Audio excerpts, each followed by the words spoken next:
Even though most of the academia's restrictions have significantly relaxed, I'm still a bit worried that the Matra might give her trouble.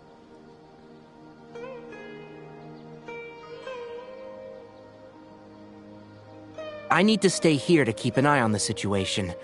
Kale, can you head to Sumeru City and find out why she isn't here yet?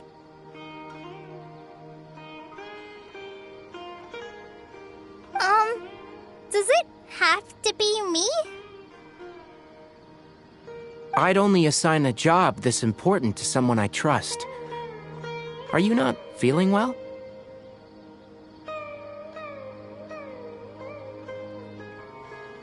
Oh no, I'm fine! I've completely recovered. It's just that if I'm going to see her, I think I need to mentally prepare myself first. I know. You'll have a tough time if you go by yourself. If we could arrange for someone to accompany you...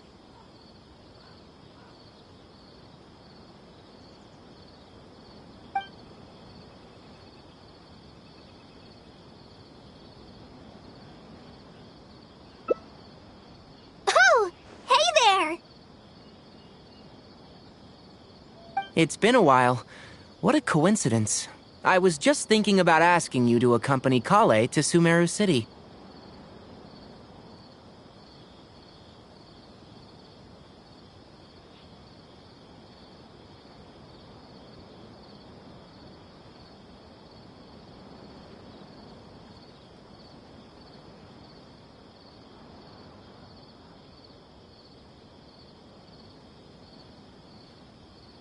Sorry, that's not what I meant.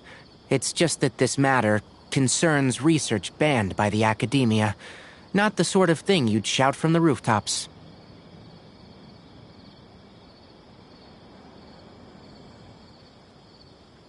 Also, you happen to know about this situation.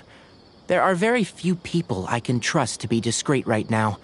After giving it much thought, I believe you're the most suitable person for this task.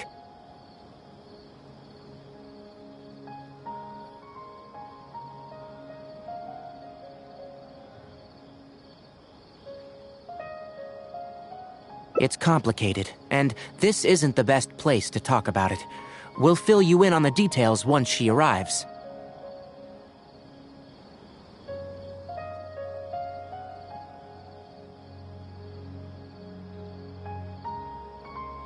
You might have heard about her in Sumeru before. Her name is Farazan, and she's a very experienced senior researcher.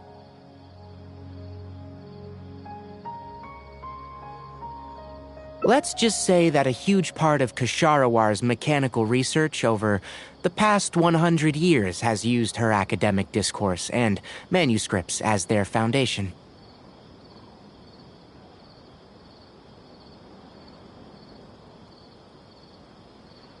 She is, but she vanished for 100 years because of a certain incident.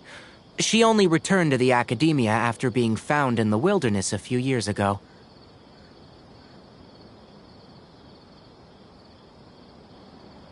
Because of that, her current personality can be a bit, strange, as is her attitude towards Kale. I'm getting a headache just thinking about it. She doesn't have bad intentions, so you don't have to be scared. I'll try.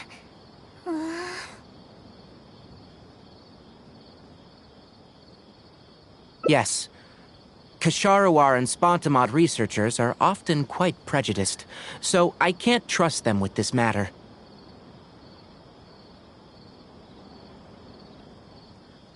However, Farazan isn't influenced by modern thinking. In our previous correspondence through letters, she indicated that she'd be willing to help. It's already past our arranged meeting time, but she still hasn't shown up.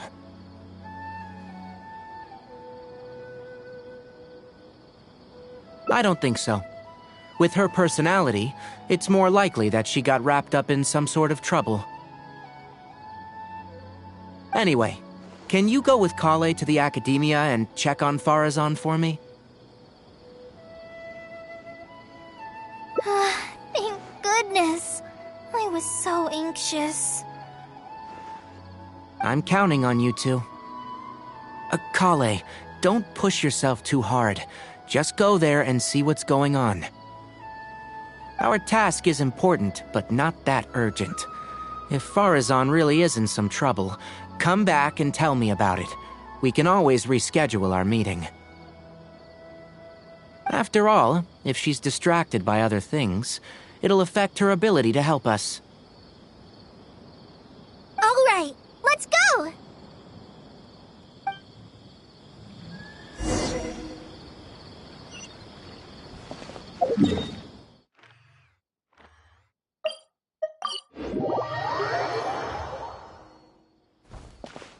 Sorry, what did you say? Oh, could you repeat yourself? As you know, I'm sure, hearing goes with age.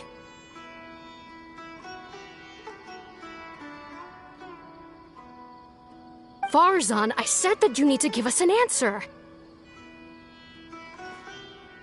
Yes. And did you forget to add Madam when you addressed me earlier? Your hearing is perfectly fine. Madam Farazan, we don't want to make things difficult for you. However, you haven't been teaching courses or supervising theses these past few years. Isn't this rather problematic as an advisor? Never mind the students, even other advisors are starting to complain. And who, if I may ask, complained? If they have any issue with me, tell them to talk to me themselves rather than waste any of your time. You don't have to tell me anything. I very well know that it's those people from Haravatat. How I wish they'd put their time into doing proper research instead.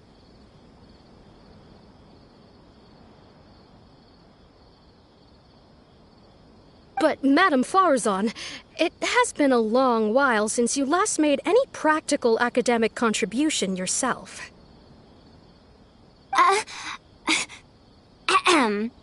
Academic contribution cannot simply be divided between the tangible and the intangible. The issue here, I believe, is that the reviewer doesn't understand the very nature of knowledge itself. In any case, makes no sense to use a metric like this to evaluate a mentor. Which sage set this rule anyway? I should write a letter of complaint right this instant.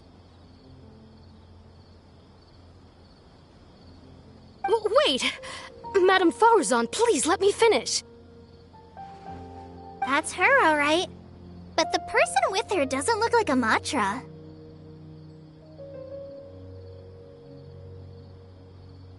Shh! She hates it when people call her young! Her body apparently stopped aging during the year she was gone. So that's why she looks the same as she did 100 years ago.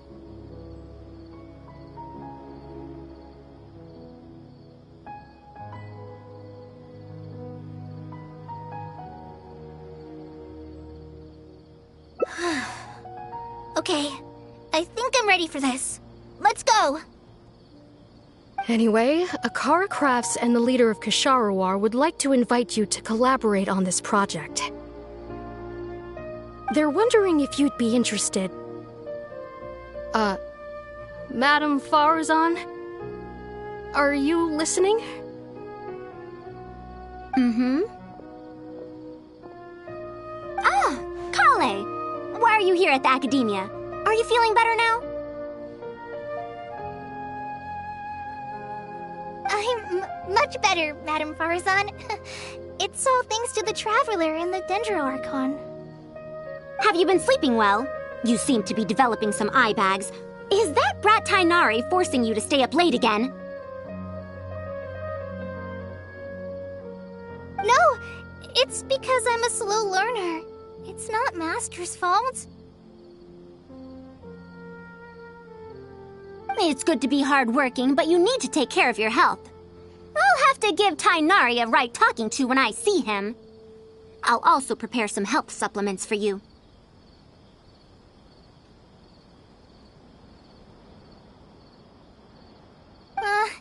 There's really no need. Ah, and is the person beside you the legendary traveler?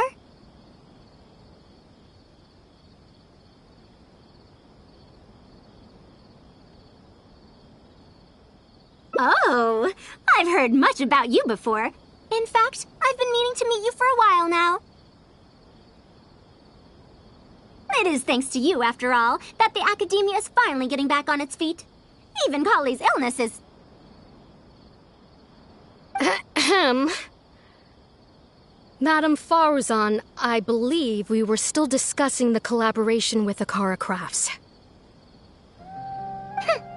I'd wager it's those Kasharawar dunderheads finding excuses so that I'd go to their darshan. Say no more. I have no plans to change my field of research.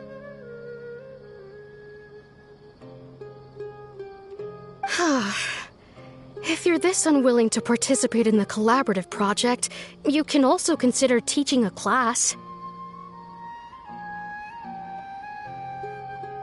It might be difficult to teach a course with topics that only fall within Haravatat's subjects, but we can't delay this anymore. You need to give an answer. You can teach a course or participate in a collaborative project. If you don't do either, it'll be hard for me to persuade the advisors and students who have been complaining.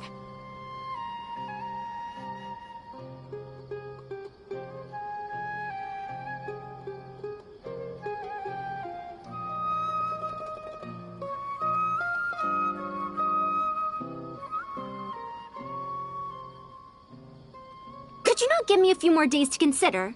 This matter has been delayed for so long already. That's precisely the issue. If you don't give an answer today, I fear that someone will soon escalate their complaints to the sages.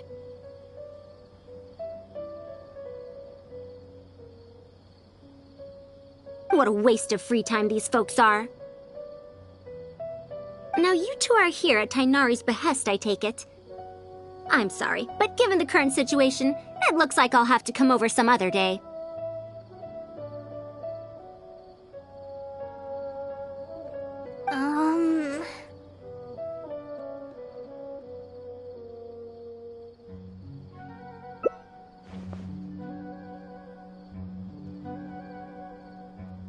Of course. I shall need some time to think as well.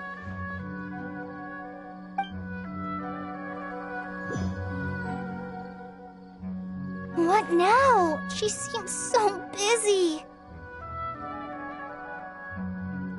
Master said there's no rush, but I know that he's been busy working on something at Pardis DI, so he hasn't returned to Gandharvaville for several days now.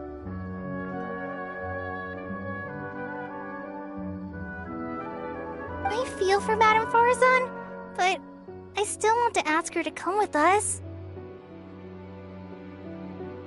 But if I get her in trouble with the academia, then she won't have the time to help Master. What should I do? Oh, this is such a headache.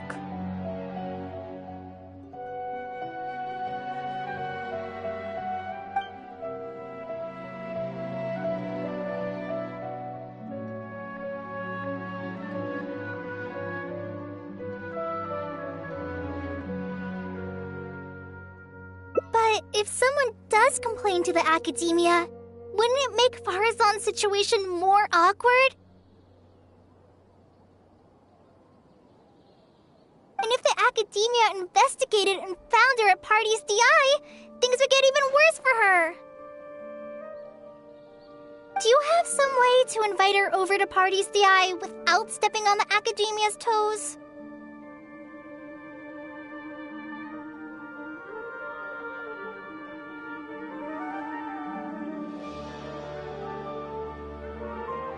Okay then, I'm counting on you.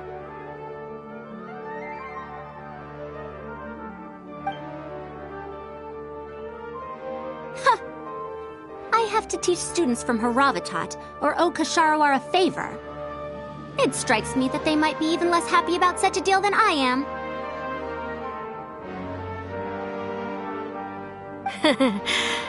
I think I can sympathize with them. Madame Farazan, we're back! Sorry for asking again, but are you sure you can't go to Party's DI today? Well, since you're asking me so sincerely, let's just ignore the academia and... Please, Madame Farazan, focus! Today's the deadline.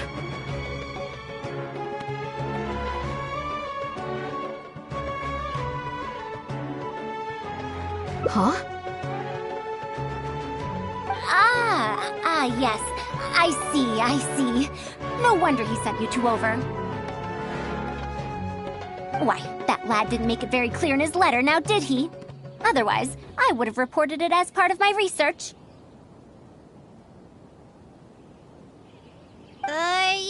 Yeah, that's right! Master sent us over to explain everything to you. Wait. Opportunities for collaborative research don't just come out of thin air. This seems like too much of a coincidence. Also, there isn't much overlap between Madame Farazan's research and that of Amorta, right? What will you even be collaborating on? Master wants to research, A fully automated irrigation system. A fully automated irrigation system? Precisely. It's a system that can automatically adjust the amount of water it provides based on the season and the plant species involved. I saw a similar mechanism while exploring a rune in the rainforest. That's why Tainari wanted to collaborate with me. A mechanism like that exists? Why haven't I heard of it before? I found it 100 years ago, so it's only natural that you don't know about it. Why don't you go ask your teacher's teacher? Perhaps they've heard about it from their teacher.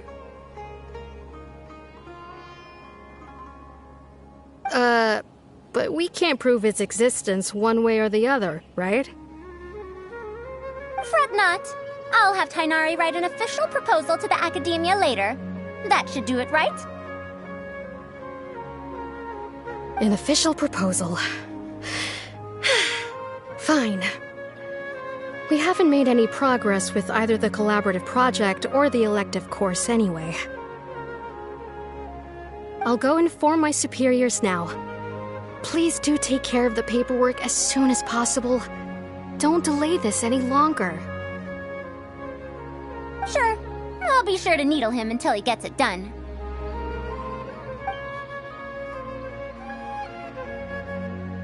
Phew. I think she bought it. Even though this is our first meeting, I must say, we make a good team. Wow! You made up that excuse on the spot, huh?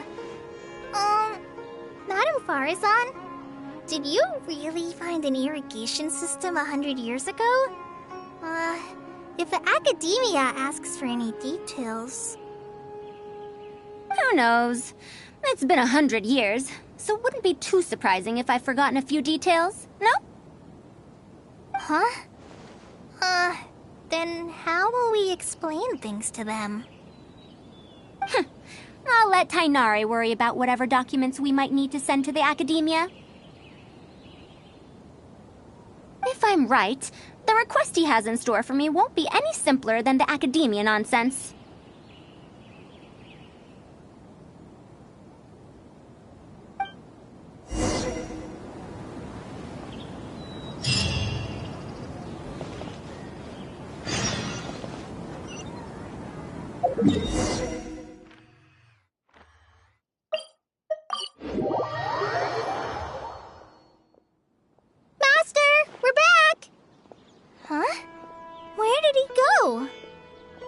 You don't have to shout.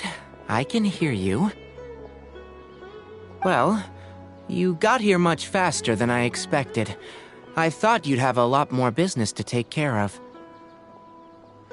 Thanks to the Traveler, I was able to, pawn off various problems of mine onto others. Onto others? What does that mean? We can discuss that later. You're looking for me because of the thing you mentioned in the letter, right? That's right. Please, follow me.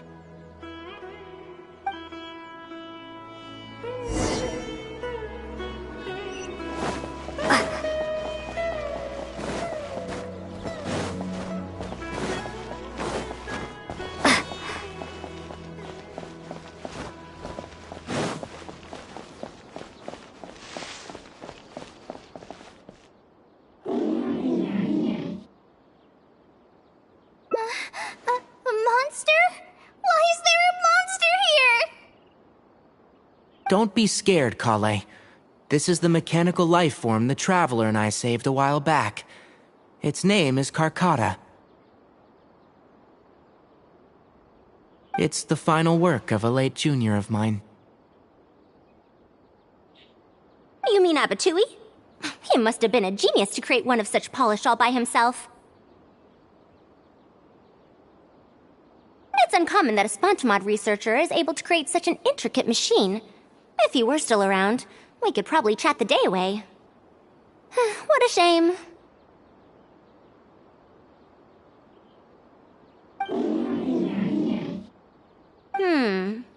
Something seems wrong here. Have you been maintaining it? Mechanical life forms are much more fragile than they look.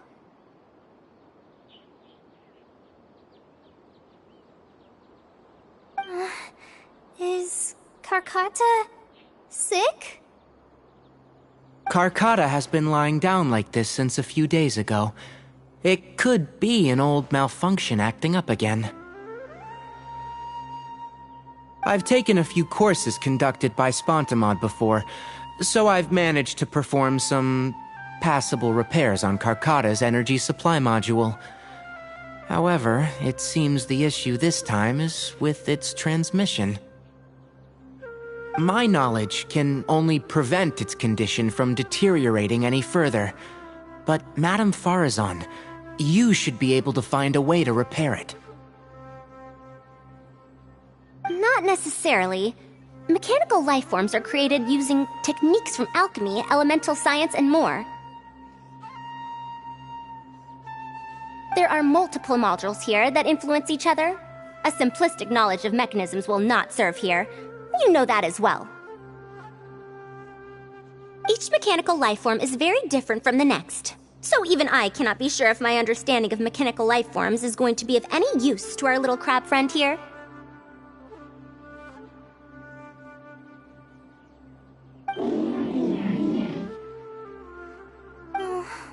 Carcotta.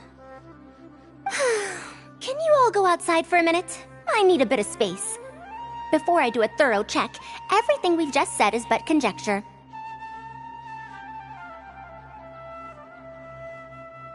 All right. We're counting on you, Madame Farazan.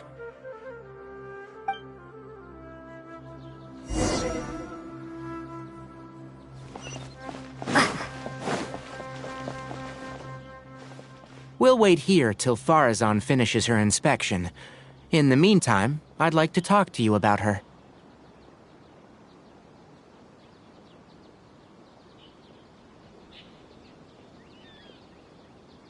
Her past, huh? Quite a few people in the academia know about what happened to her. Perhaps it'd be best if I'm the one to tell you.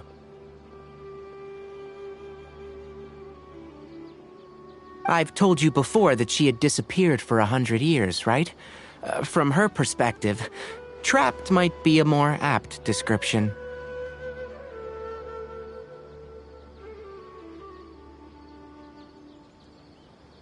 Her exact words were, That ruin was crawling with traps and coded inscriptions from wall to wall.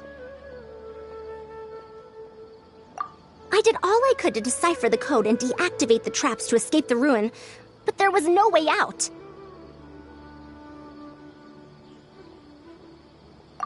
I lost track of time and I ran out of pen and paper. In the end, I had to use stone shards to write on the walls and on the floor to decipher the code.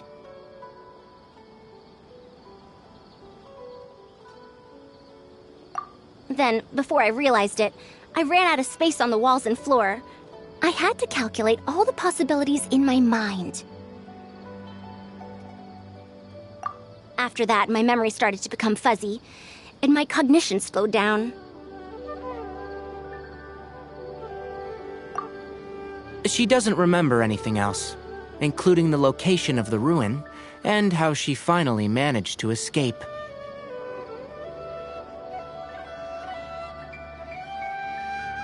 When she was found in the outskirts of Sumeru a few years ago, she looked exactly the same as she did 100 years prior. However, she was in a stupor and struggled to form sentences. Only after a lengthy recovery period could she speak again.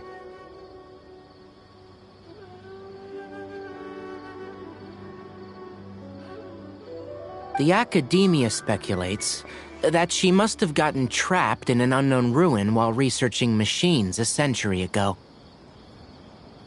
And because of the ruin's special properties that halted her aging, she was able to use those 100 years to crack the trapping mechanism and then escape. Though she had finally broken free, 100 years had passed. Everyone she knew and everyone who knew her was already gone. In the end, even the academia had to rely on century-old records in the Akasha to confirm her existence. Don't make that face. I'm not telling you this because I want to drum up sympathy. She wouldn't want others to pity her because of past events.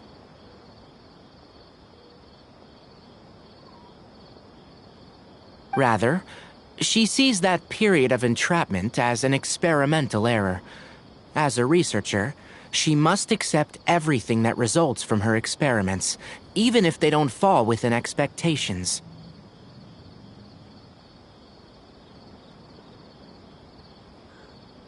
Even after going through so much, she's returned to Sumeru and still hasn't given up on her research. Due to changes over the years and drift in academic subjects, she holds some rather strong opinions about the current academia, and she has no shortage of detractors herself. What I want to say is that no matter what era we're in, Farazan is a true senior researcher, in every sense of the word. She has her own deep understanding of various ruins and machines. If there's a chance, you should talk about them with her. It'll definitely be helpful for your journey.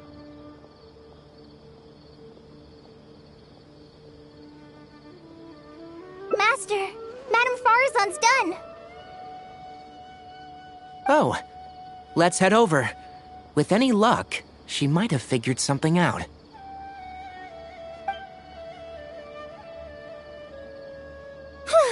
I never thought that I'd encounter a restitution module once again after 100 years. Abattoir really installed quite a few impressive things on this.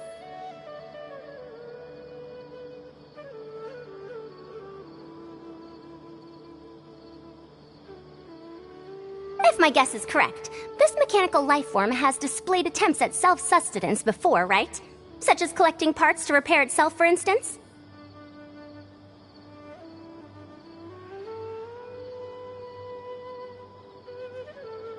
It used them for something else, but as far as its design goes, it does have a function like that. I knew it. If I'm not wrong, Carcutta's issue lies with its restitution module.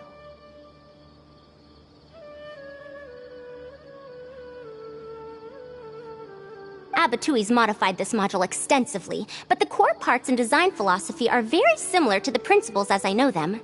They are all based on principles learned from the ruins.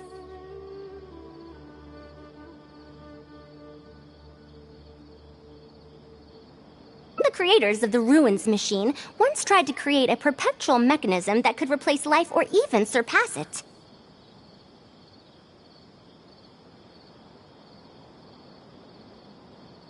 The restitution module is the result of one of their countless attempts. It replicates the behavior of living things to achieve a self-repair function. However, the energy required in maintenance of the module became an issue.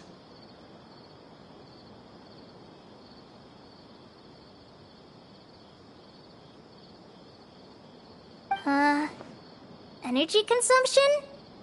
Maintenance?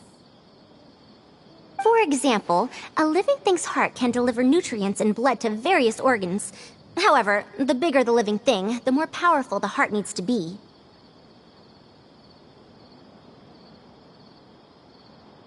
Once the heart is damaged, it'll be hard for that living thing to heal itself, and even the function of other organs can be affected. Thus, the attempt wasn't widely adopted.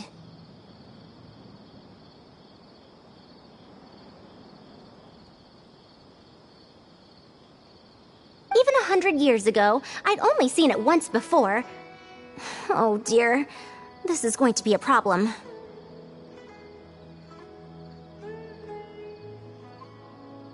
Based on my current research, I'll need to swap out the damaged parts in the restitution module to repair Karkata.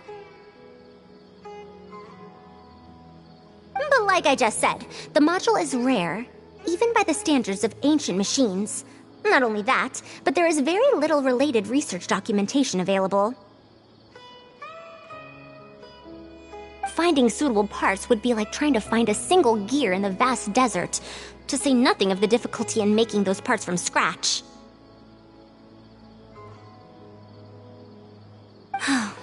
One can only wonder where Abatui found the original parts.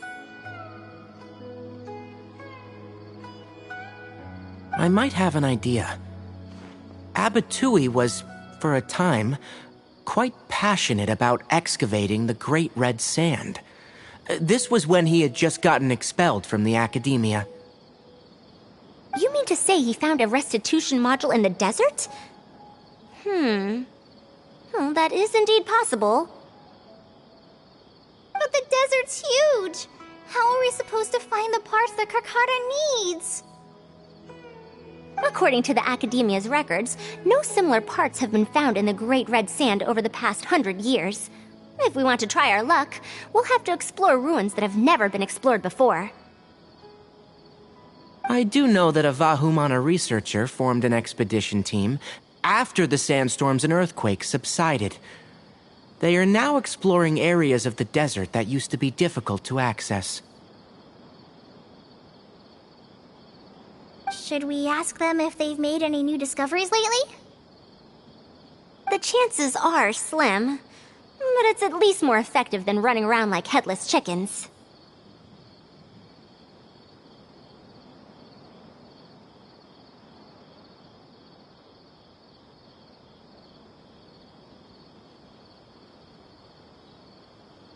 His name is Raid. I think he's stationed at the northeast part of the Hypostyle Desert. Let's go look for him once Karkata settles down.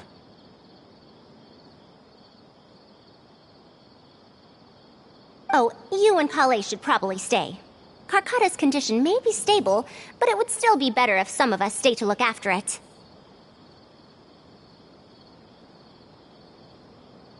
Besides, you still need to take care of the trouble that the Academia left for me.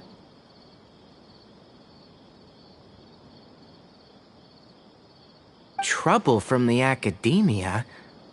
I thought you said that you pawned it off to someone else. Wait.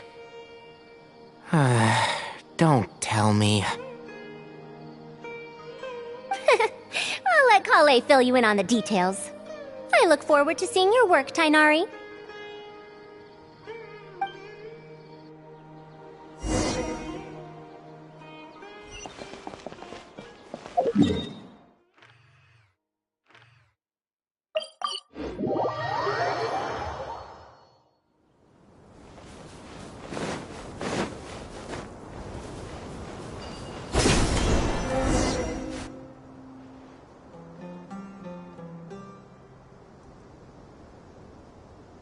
What is this? Halt! Mr. Raid's permission is required to proceed any further.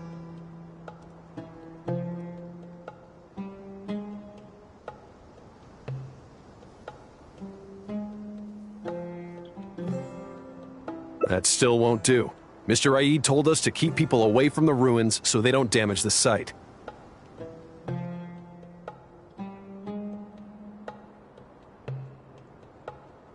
Damage the site? I've excavated more ruins than you've visited restaurants. Which batch of students is Raid from? I want to see him right now.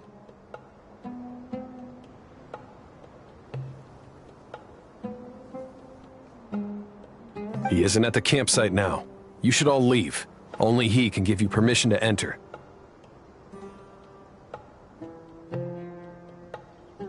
What a stubborn guy.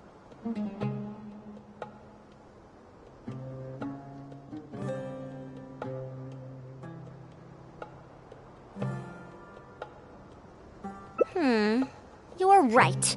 Even if there is new information, we still have to wait for him to come back so we can ask him about it. So let's just see what we can find out from the people here.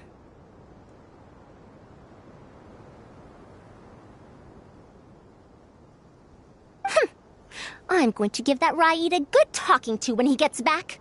Starting from who in the world mentored you?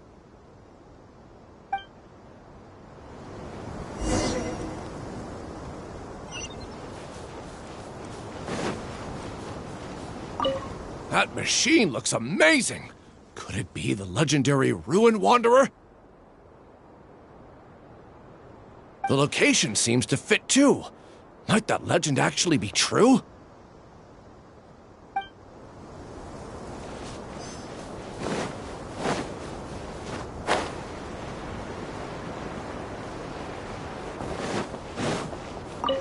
This area used to be ravaged by frequent sandstorms, but it's been calm lately for some reason. They say that this was done by a single traveler? But seriously, is such a thing even humanly possible?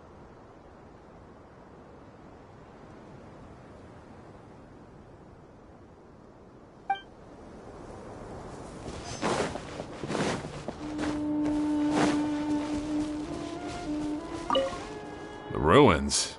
Don't know anything. We were only hired to deliver water and supplies to them. Forget excavation. They won't even let us get close to the camp where they're staying.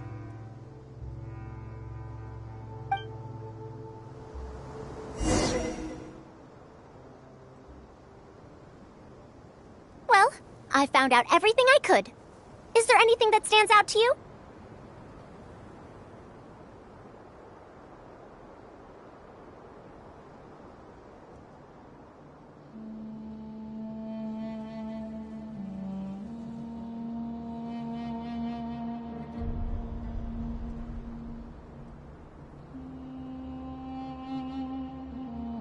The villagers were hired to deliver supplies, but they haven't been allowed near the campsite. That's definitely odd. However, I'm more concerned about this Ruin Wanderer they speak of.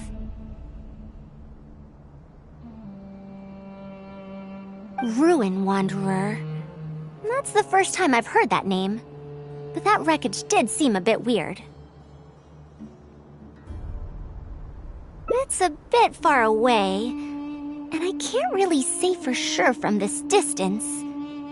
Perhaps we should ask the villager from before about the legend first.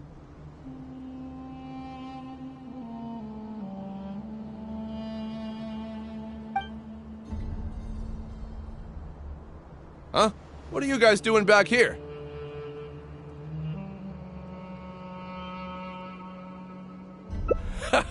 I wouldn't blame you for not knowing about it, youngsters. After all, it's a tale that's over a decade old.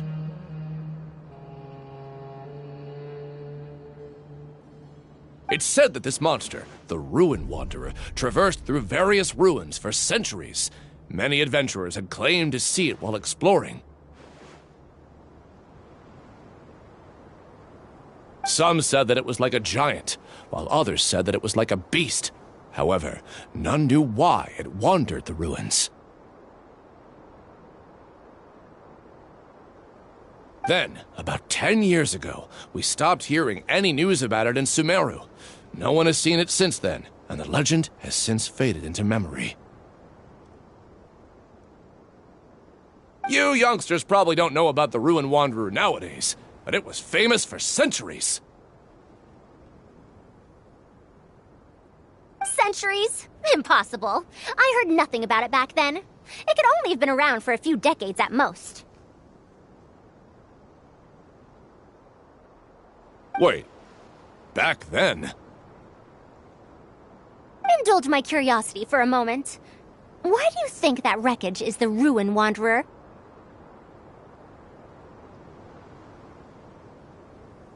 Well, I had also heard that secondhand from... You heard that nonsense from the Eremites after they got drunk, right?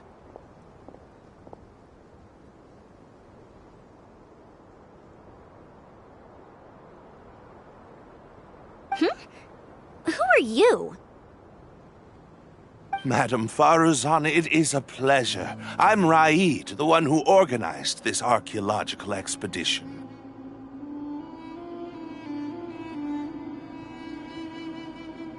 I'd heard of you at the Academia, but I didn't expect to run into you here. Truly, it is an honor.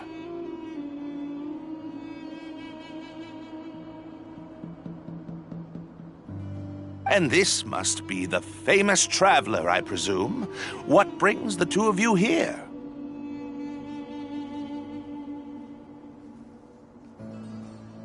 Have you found any special contraptions and relics in the ruins that you've been investigating?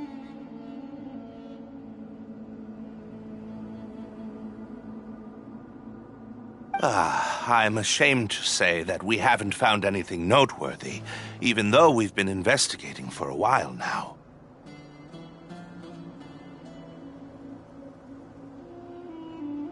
Really? That Ruin Wanderer isn't noteworthy to you?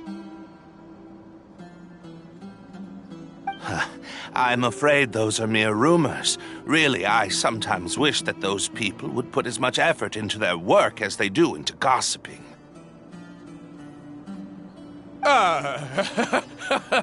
You're right, sir. I'll get back to work now. The wise do not buy into rumors, so it is said. I believe that you too, Madam Faruzan, do not put any stock into such baseless talk. It is also said that real knowledge shall come from practice. I can help you research the excavated relics and see if I can find out anything new about them. You can take credit for any new discoveries. I believe this offer to be sufficiently attractive. In truth, I could ask for nothing better than your help with our research. However, you two must be tired after a long journey. I'd feel bad if I set you to work immediately. It's getting late and my subordinates and I are heading back to the camp to rest. Why don't you find a place to spend the night first? We can continue our discussion tomorrow. There's a tent that the villagers occasionally use to rest. It's a bit simple, yes, but I hope you won't mind.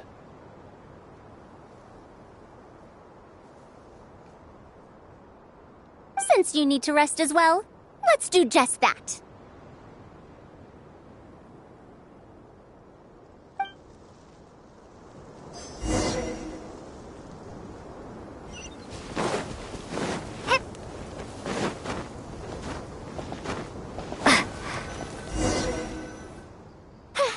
This is quite far away. Are they trying to prevent the villagers from eavesdropping on them? This suits us just fine, though. This way, they won't overhear our conversations either.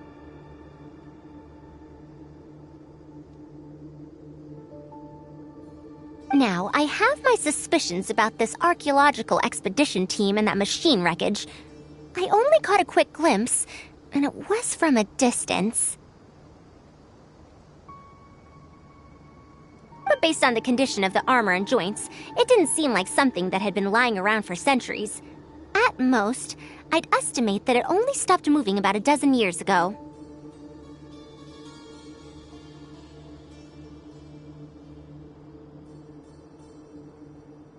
Yes, the timing coincides with the spreading of the legend.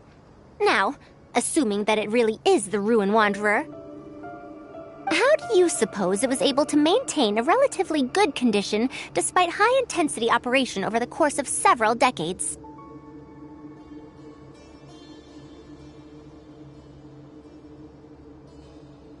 That's right. Technically speaking, the module shouldn't be able to move such a large machine chassis. However, I'm basing my knowledge on the mechanical life forms I've seen before.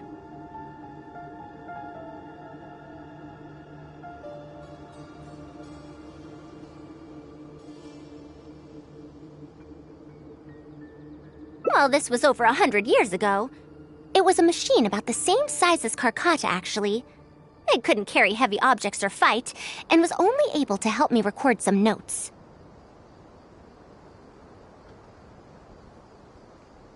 It also helped me deliver letters home. I found it near the desert, which is why I wondered if there might be more restitution modules buried around here.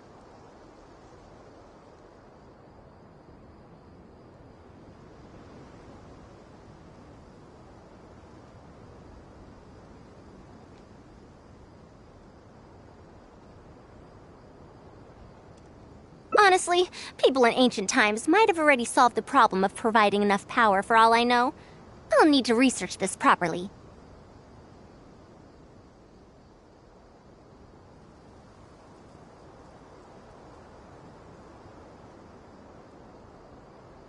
Had I confronted Raid right there and then, he would have said that he couldn't tell that the machine was special. Then he'd just hand it over to the Academia obediently, and he'd get away scot-free.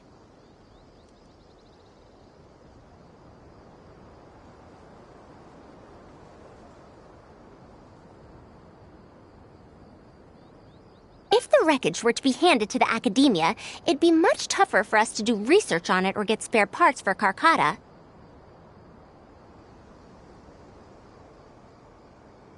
Anyway, we should figure out what they're planning before making our next move. They insisted that we should stay the night, which means if they're trying to pull a fast one on us, they're likely to try tonight. We must be vigilant.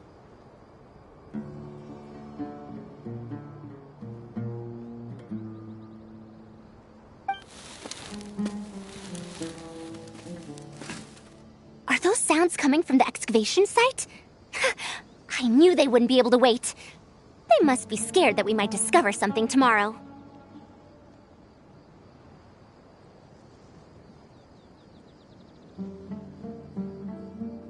Not a single person guarding the campsite. This must be quite the manpower expenditure. I'll see if they left any clues behind at their camp. Keep watch and help me stall them if it comes to that, would you?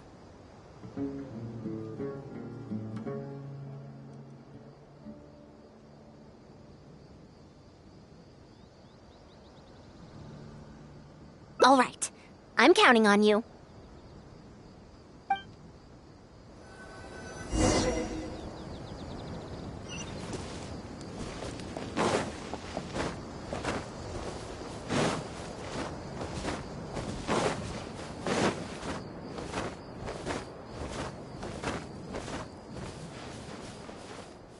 Why isn't the tent here yet? We need to switch it out tonight.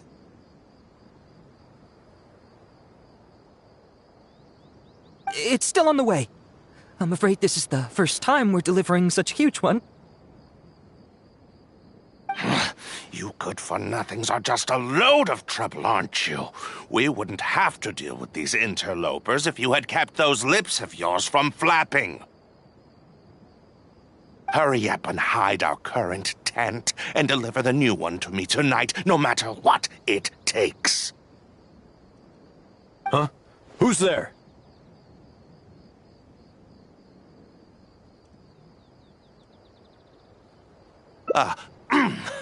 I'm sorry. I'm just a bit upset because my subordinates aren't doing their jobs properly.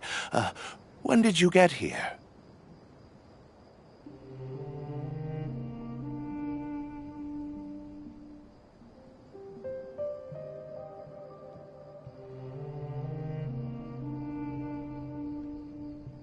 It's nothing. Just a tent. We didn't pack up all our tents from the last campsite. Some of them, along with a few people, have been left there.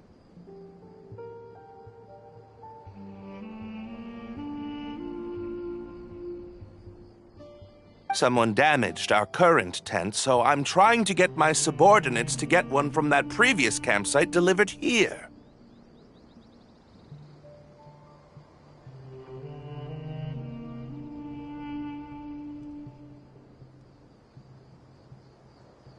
The relics in the ruins are highly valuable, so I'm worried that treasure hoarders and bandits might try to steal them.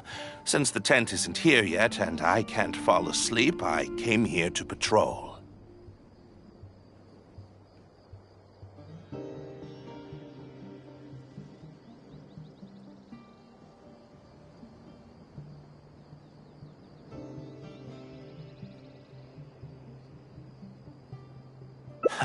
Well, these things are antiques after all.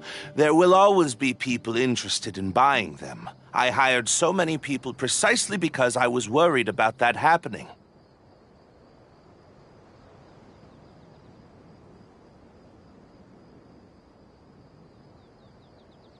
Speaking of which, I'd like to ask, is the Academia really aware that you've traversed through the desert to come here in the middle of the night?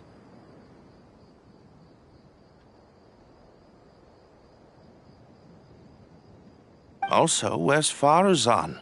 Why isn't she with you? I'm right here. Also, you forgot to address me as Madam.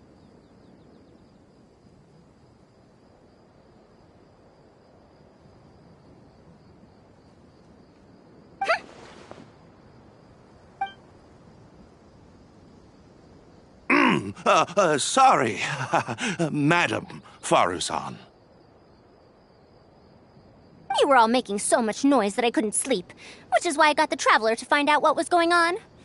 But for some reason, that one task took forever, so I came to check in on the situation.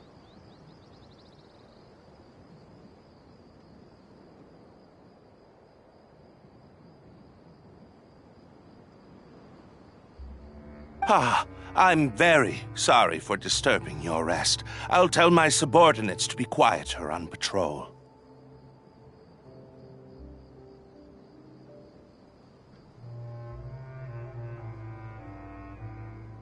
Good. Come on, Traveler. Let's head back.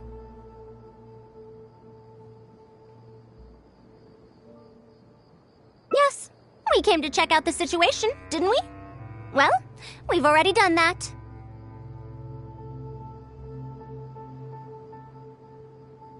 We should get better rest so that we'll have energy to investigate tomorrow.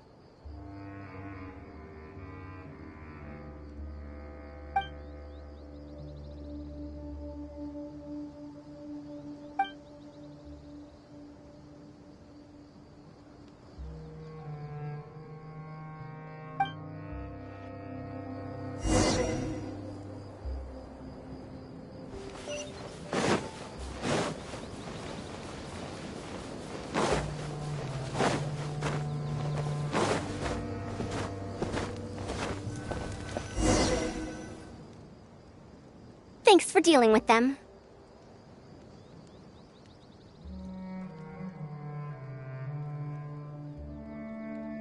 Now, I found something good on my end. These are the excavation records from their campsite.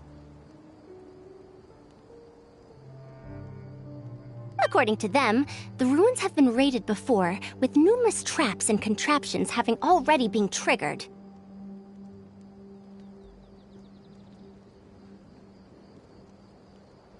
I also observed the wreckage up close earlier. The weathering is nowhere near as extensive as on the relics that have been buried for over 100 years. There's no doubt that the wreckage in the ruins don't belong to the same era. Instead, it must have wandered into the ruins about a dozen years ago.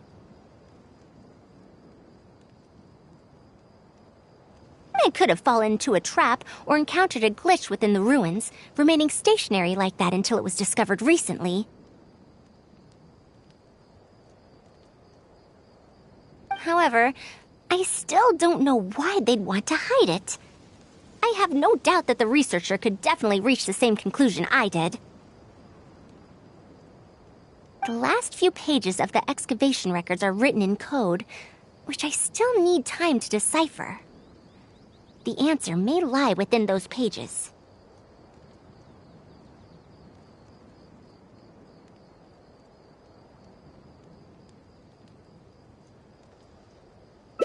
It's just wordplay.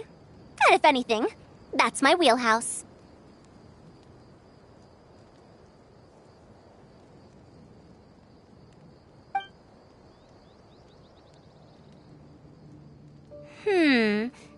Just a bit more.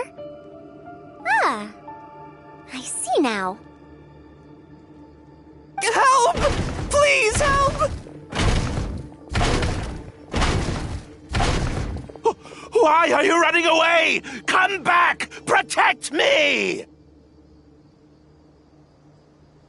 What's that sound? Is it?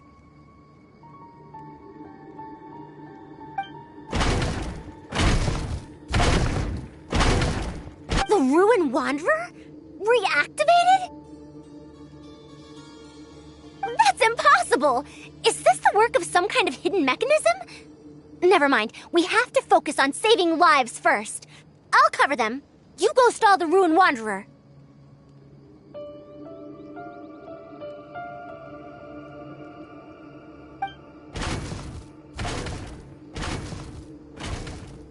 What? It ignored the Traveler? Why is it chasing after us? What could have caused it to reactivate? And to give chase? Darn it! Hey, come on, you lot! It's clear that we can't escape, so let's just attack it!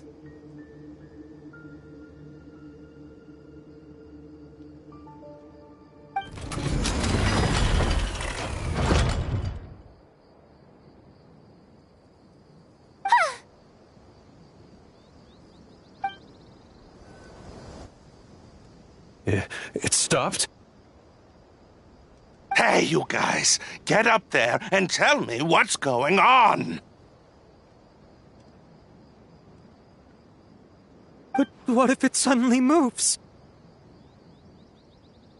You good-for-nothings! Why is everyone I hired so useless? Move! I'll do it myself. Looks like this thing's parts can't handle the load of functioning anymore after years of disrepair.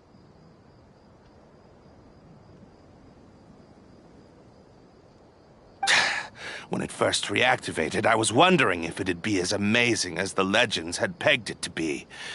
I didn't expect it to be so much weaker than it looks. How disappointing.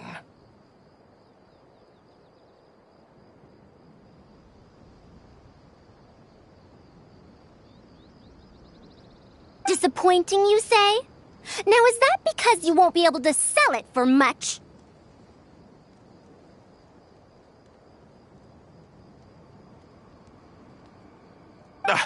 Farusan, you may be my senior as an academia researcher, but that doesn't mean you get to slander me.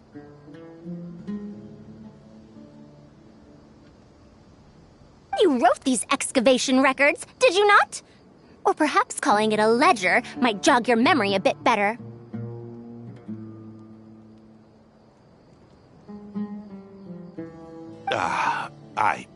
I don't recognize that thing. January 3rd, excavated 5 tents. January 5th, 3 tents sold. January 10th, 1 special tent pre-sold. It must quickly be switched out with an old tent.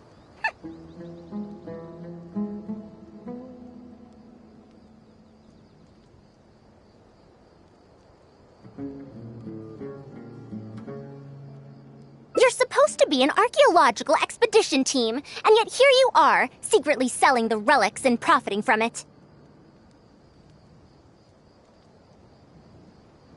When you believed that you had found the wreckage of the Ruin Wanderer, you tried to switch in wreckage that you had excavated previously to pull the wool over the Academia's eyes.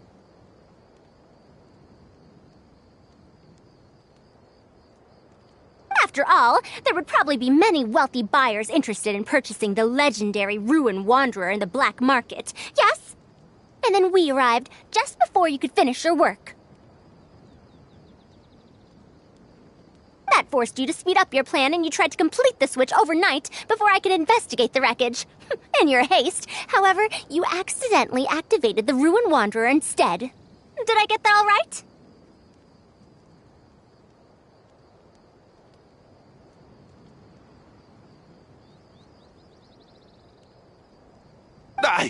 I don't know what you're talking about. You lack the curiosity befitting a man of knowledge, nor do you have respect for mechanical life forms. You're not fit to be a researcher. Ridiculous. Curiosity? Respect? I'm not here to hear you preach. Hey, we're leaving. Mr. Aid! Behind you?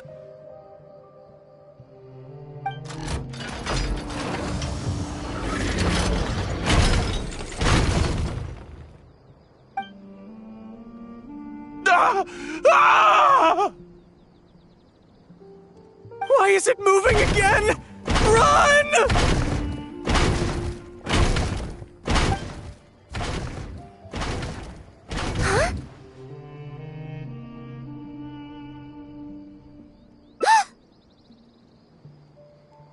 Some said that it was like a giant, while others said that it was like a beast.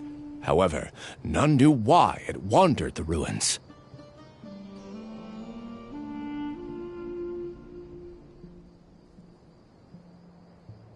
Technically speaking, the module shouldn't be able to move such a large machine chassis. However, I'm basing my knowledge on the mechanical life forms I've seen before.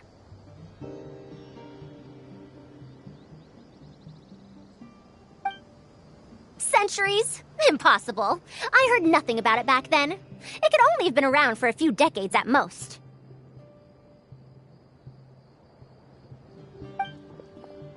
Why is it chasing after us? So you've been looking for me this whole time?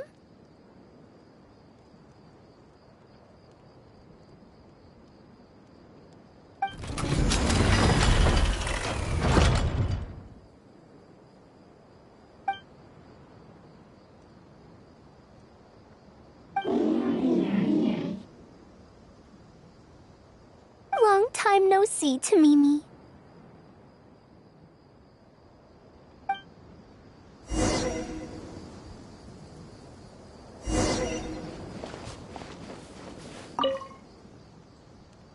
Dear Farazan, I hope you're doing well. It has been over 20 years since you went missing. People from the academia keep telling us to give up and that you're most likely dead.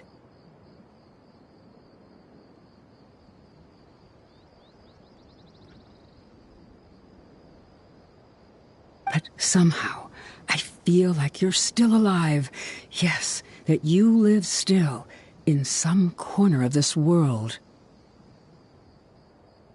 You've always been persistent, able to shine no matter what situation you face. I believe that this persistence serves you well in surviving and finding your way home.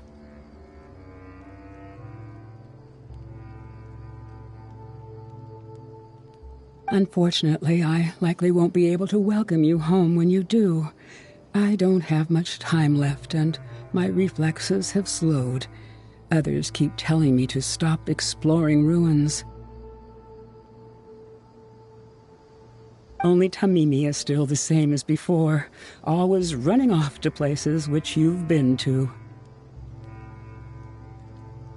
Your teacher and friends came up with an idea to remodel Tamimi, so it can search for you in our place.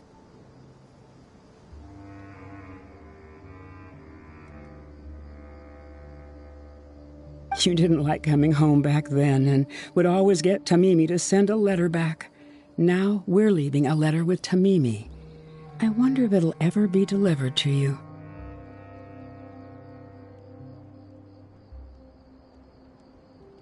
I don't know the answer to that question, but if you ever read this letter, I hope it'll be when you've already found your way home.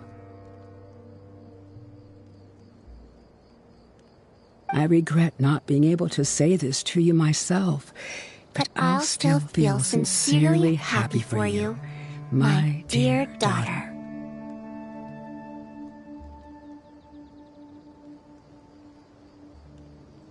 Welcome home, Faruzan.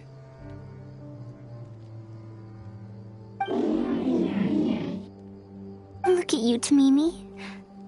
You've changed so much after all these years. Thank you for waiting for me all this time. I've safely received the letters. Your work is done now. You can sleep.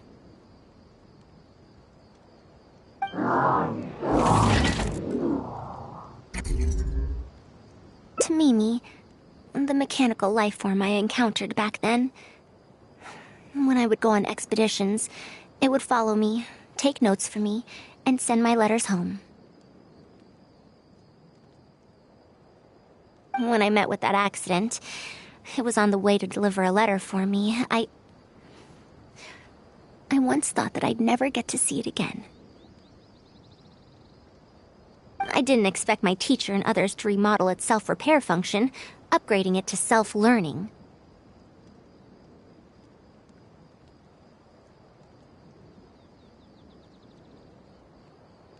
And so, in order to plumb the depths of unknown ruins and overcome dangerous traps, it repaired and modified itself using parts it found along the way.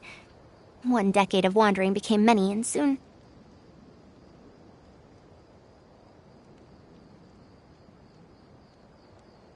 Tamimi, which used to be incapable of even moving heavy objects, became the Ruin Wanderer.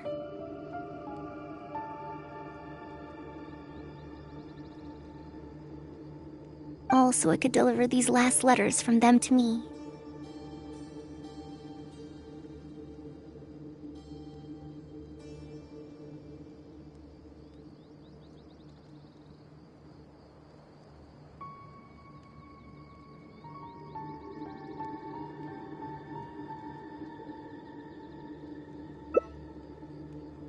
The strain to support such a huge body must have turned out to be too much for your heart, right?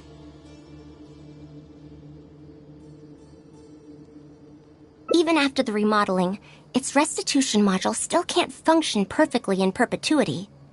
It has been pushing itself beyond its limits over the past few decades.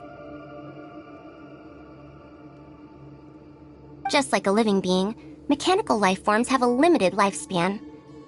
It probably became trapped in the ruins all those years ago because its shelf life had run out. It most likely only reactivated because it detected my presence. And then it mustered up everything it had to deliver that last letter. Now, it can finally rest in peace.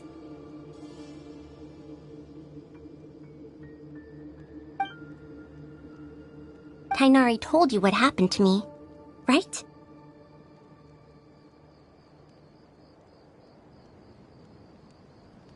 You don't have to apologize. It's not like this incident is a secret in the academia. Besides, I've always treated it as a failed experiment. As a researcher, I must accept this result.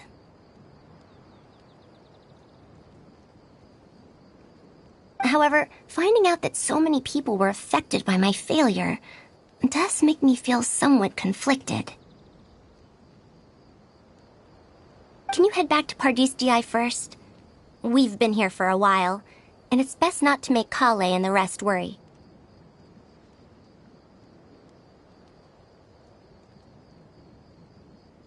As for me, I want to stay with Tamimi for a bit longer. Just a bit.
How was your journey through the desert? Wait, where's Madame Farazan?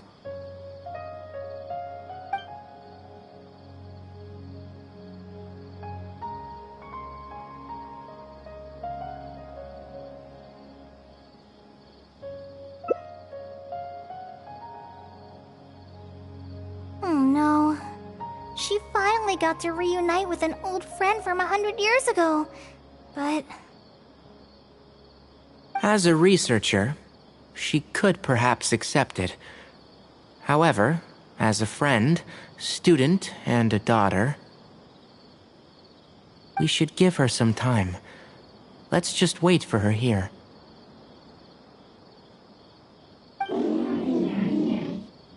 And in the future, I hope that we can be here to support her as her new friends.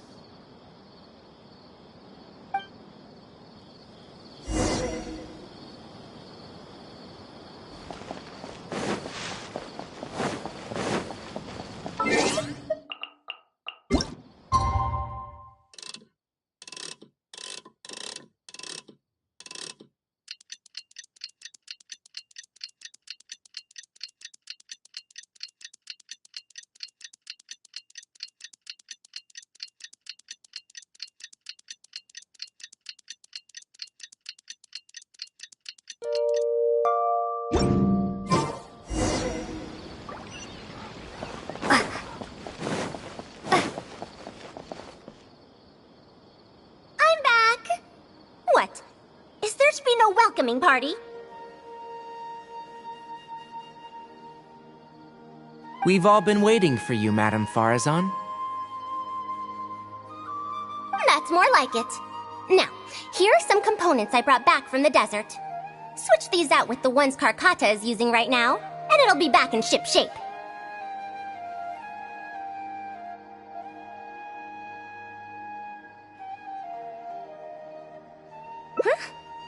Why do you all look so solemn? Come now. Liveliness befits youngsters more. Madame Farazan, did these parts come from...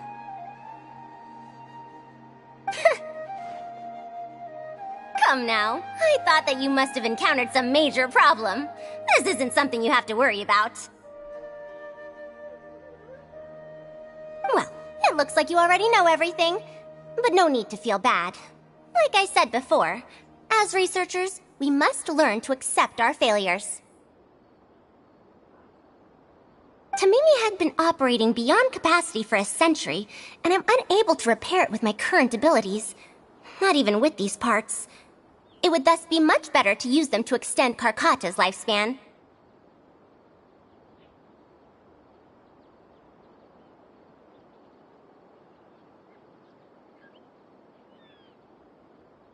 As a senior, it is only right that I do something for the people who come after me. That holds true for both researchers and machines.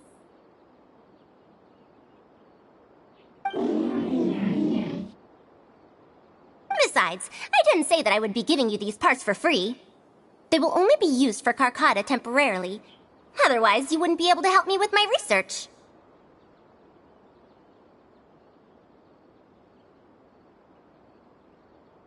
I'll be sure to revive Tamimi once I've fully deciphered and replicated the creations of the ancient civilization.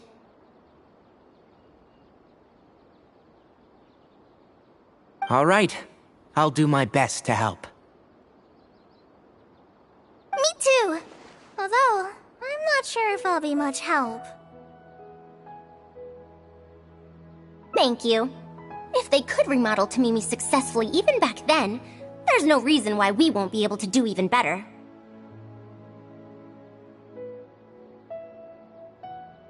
And when that day comes, I'll be sure to say... Welcome home, Tamimi.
How was your journey through the desert?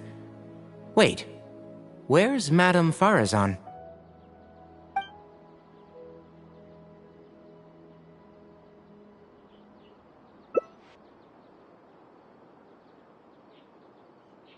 So, Madame Farazan has some other things to settle.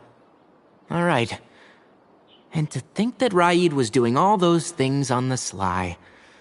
It's good that you all got out of that situation in one piece. Madame Farazan will be able to repair Carcata when she gets back, won't she?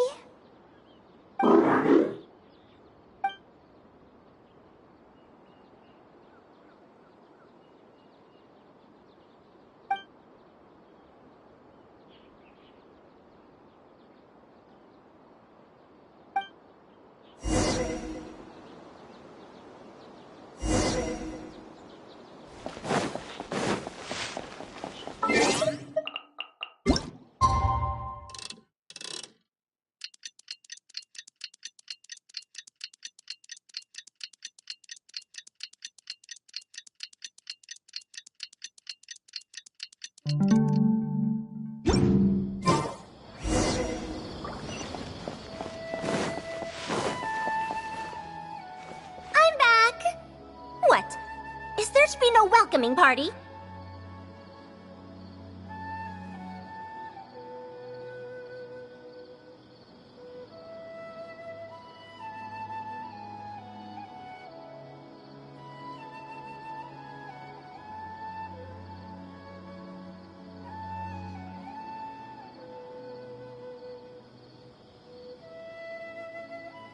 Madame Farazan, we're over here. That's more like it. Now, here are some components I brought back from the desert. Switch these out with the ones Carcata is using right now, and it'll be back in ship shape.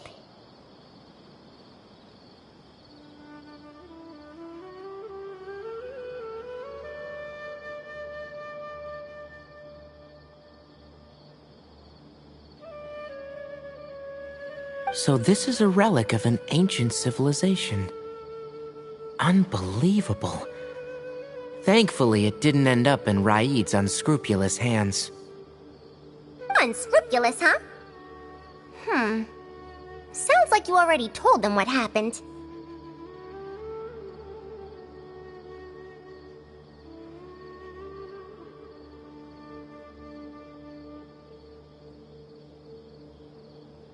Is that so?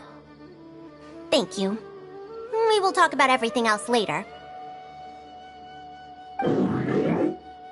It's nothing. I've already given all the evidence we have against Raid to the Academia. They're going to be very busy. Too busy to bother us, I'd wager. I'll start repairing Carcata then. Kale, can you help me out? Of course!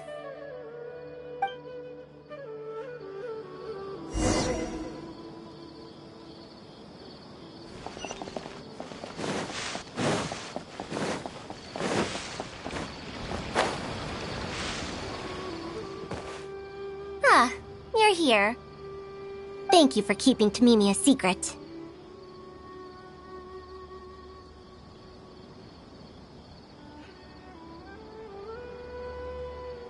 If I tell them about Tamimi, will they still feel happy for Carcata? Even if we could convince them to accept the components, they'll probably still feel bad about it. I don't want my past to affect people in the present. That applies to both me and other people.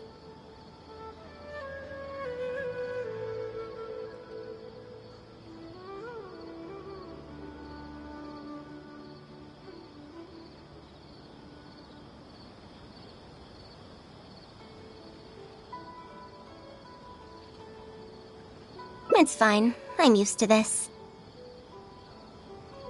I once believed that I'd never hear from my old friends and family ever again. Even their faces are getting hazier in my memories.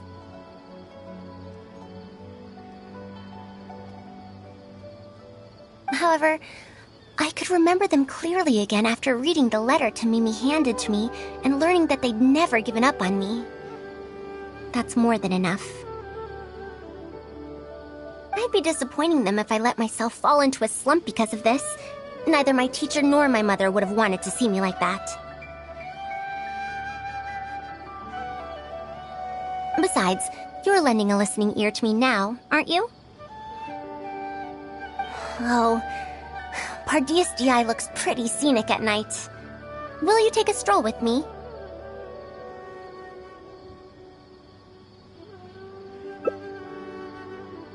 Once Karkata's condition stabilizes, I'll find a chance to tell Tainari and Kale about all that.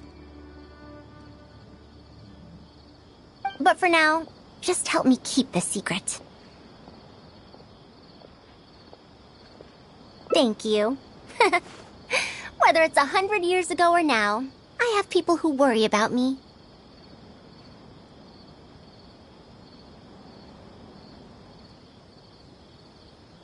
I suppose I should consider myself quite fortunate.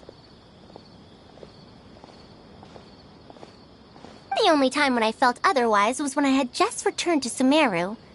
No one came to check up on me then.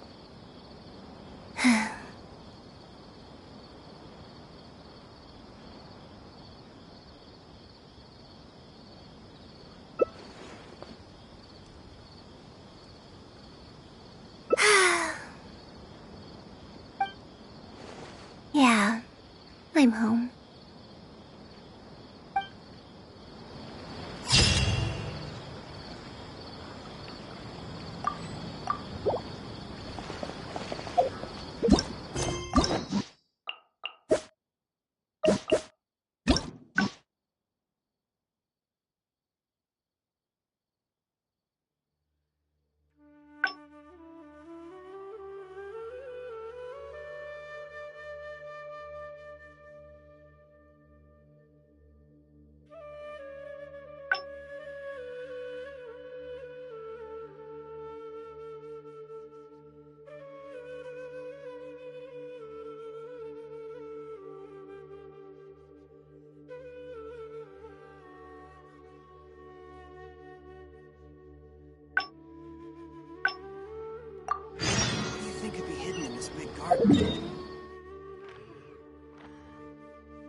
What now? She seems so busy.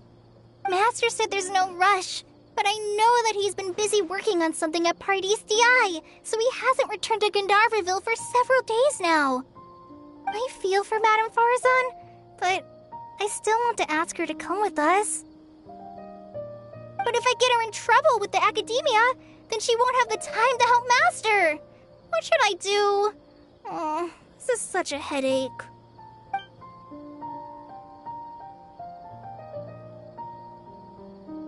Yeah, that would be the best for them both. I'll check with Master later and see if there's anything I can help him with. But I'm sure he'll say, the best thing you can do now is study hard, so I don't have to give you remedial lessons. Huh? Oh yes!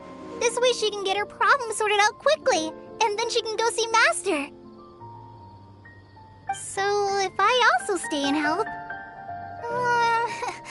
that still sounds kinda scary.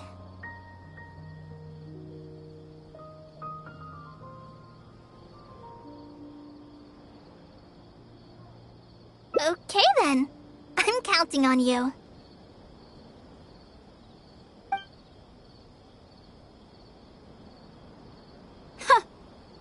I have to teach students from Haravatat or owe Kasharawar a favor.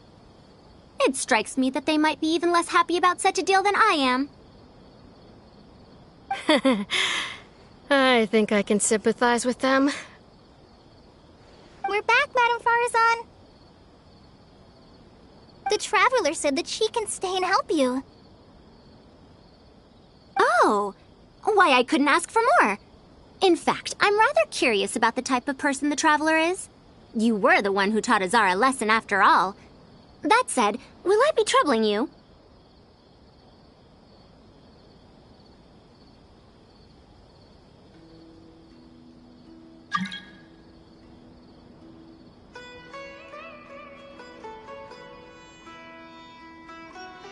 Is that so? Good. It does so happen that I do have something I need help with. Now, should I apply to teach a course with Haravatat, or join the collaborative project that Kosharawar is proposing? Honestly, I don't want to choose either of them.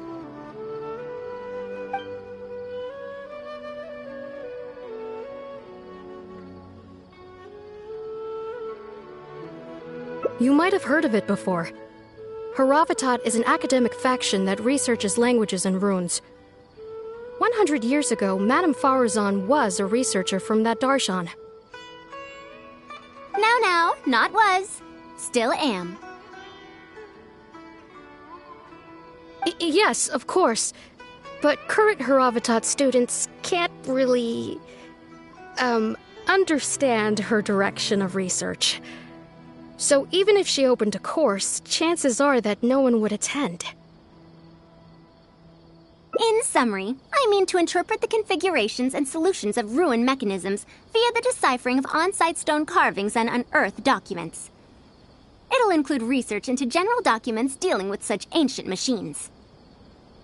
The research method is supported by Haravatat, yes, but the content deals heavily with both ruins and mechanisms. This will make it difficult for students of this darshan because they don't understand much about mechanisms. Also, there are fewer and fewer unexplored ruins left nowadays, and Kosharawar researchers have been developing their own theories on mechanisms. As such, they don't need to rely on ancient documents.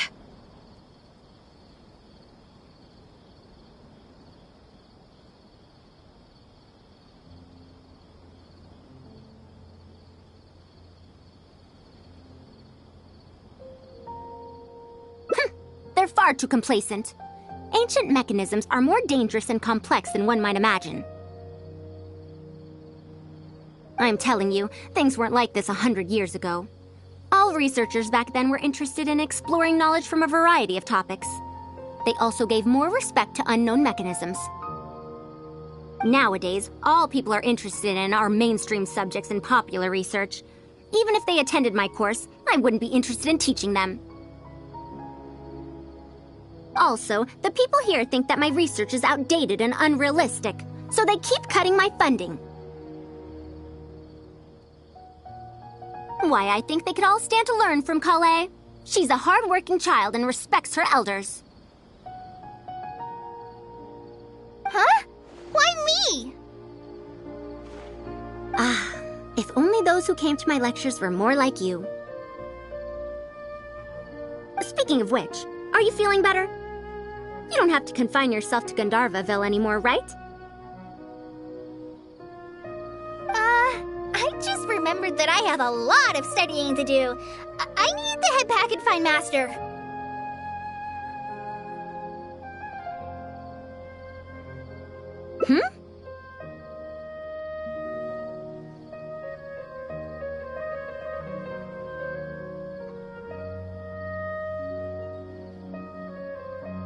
Are you telling me to start a reading course for Kale? Huh? Wait. Although Tainari has academic dealings with the academia, he isn't considered part of it. This means that Kale isn't technically a student.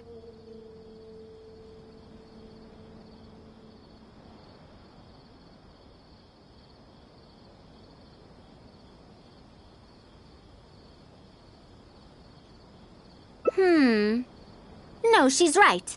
The old academia became consumed by their arrogance precisely because they ignored the public.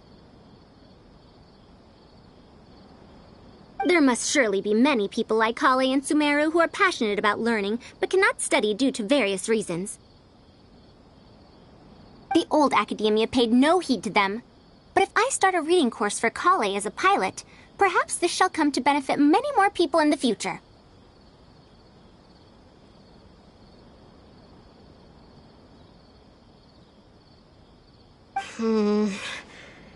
I'll need to go back and ask if this is in accordance with regulations.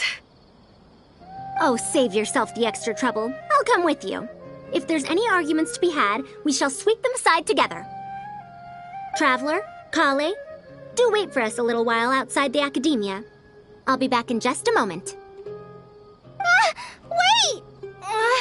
Let's catch up with her.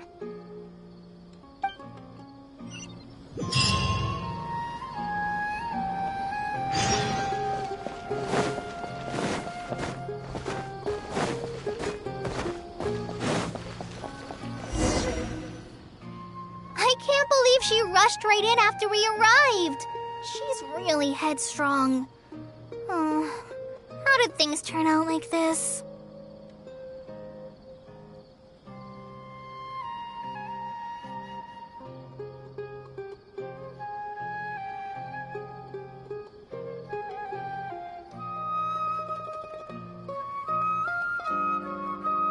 No, not really. Madame Farazan is a brilliant scholar. Even Master thinks so. If she's really going to teach me how to read, it'll definitely be much better than me bashing my head against the wall.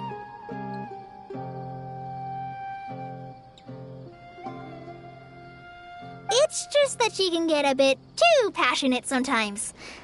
I don't know how to handle that.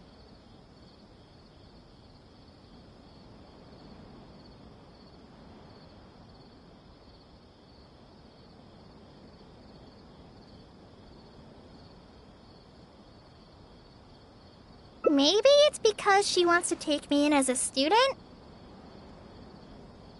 It's just like that researcher said. The academia has completely changed during the 100 years that Farazan was gone.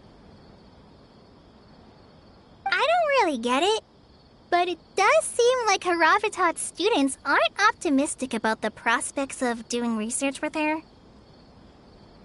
Students who are interested in mechanisms and applications of the elements generally enroll in Kasharawar and Spantamad. Madame Farazan also refuses to accept random students just to make up numbers. She still hasn't found a student she likes, even after all this time back.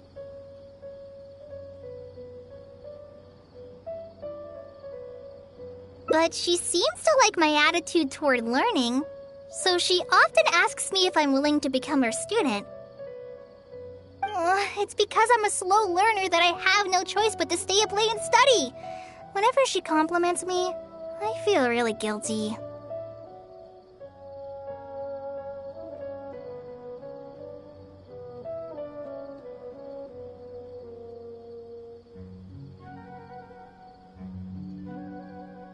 It's not that. Madame Farazan respects my choices. She hasn't been trying to persuade me, especially since she knows I need to rest and recuperate. She sometimes brings food to Gandharvaville for me, and each time she says that Master can't find out.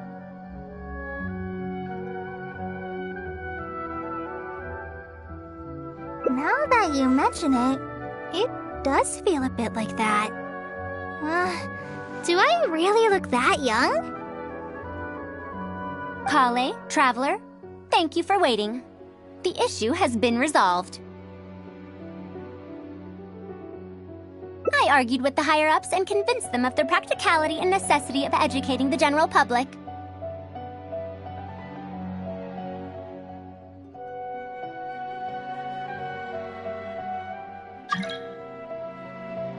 If I'm not mistaken, they're the students of my classmates' students. They're a lot less forceful than their predecessors, though. I'd say they caved rather quickly. Amazing. It's just that we need to fill in every single page of the application. It's been a century, but the academia is as picky as ever.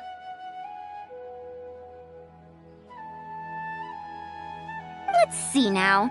What do we need to fill in? Course name, learning objectives, teaching methods, course materials. I suppose we can fill in the course name last. That's a bit too general, I'd say. After all, this class's target audience isn't toddlers or children, but rather people who already know the basics of reading. As such, we'll need a more specific learning objective. How about proficiency in reading and writing. That's true. If we use children's teaching materials, we'll only end up wasting a lot of time on things that students would already know.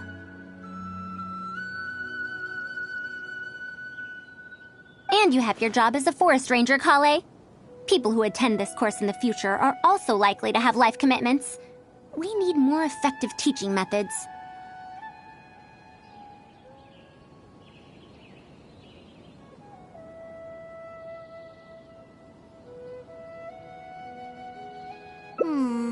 Master always tells me that practice is the best way to learn. That's why I often ask him to help me find simple books to read. It must have been difficult to get books in Sumeru in recent years, no? Tainari really went the extra mile for you. Expanding literacy is a capital notion. Now that the academia is easing restrictions on the circulation of books, there should be more people who have become interested in reading. It's a great time to conduct this course.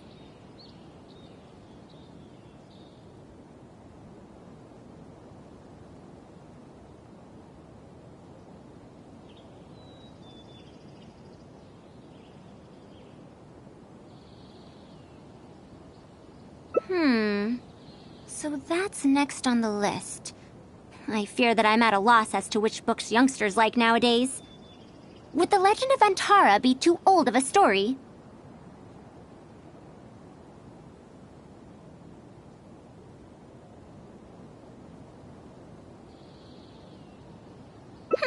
Fair.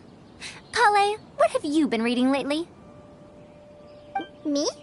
I've been reading light novels from Inazuma. I heard that ever since we were allowed to sell books in Sumeru again, some people set up stalls at Treasure Street to sell light novels. I've been meaning to go there and check it out. Light novels? This is my first time hearing about such a thing, but I doubt I will procure suitable teaching materials from the House of Dana. Treasure Street it is. Wait for us, Madame Farazan!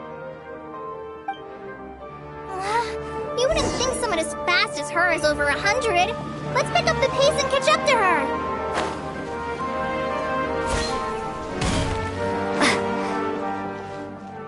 What a long and mildly ungrammatical title. And why is the cover so colorful?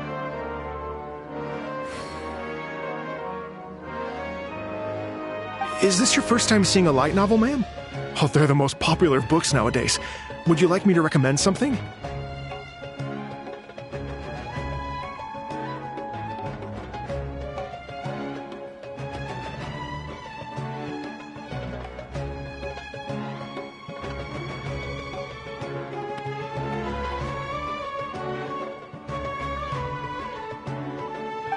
Fine.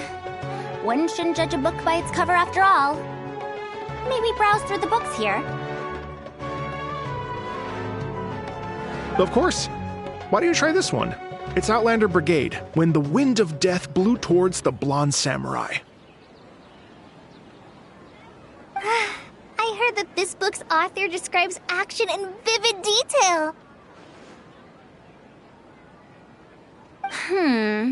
Now I've only skimmed through a few pages, but it feels like it's all fight scenes. There are only subjects and predicates, and the syntax is a tad simple. Subjects? Predicates? The protagonist just ends up fighting in every scene with no proper build-up. Will anyone even enjoy a story that's only comprised of fights?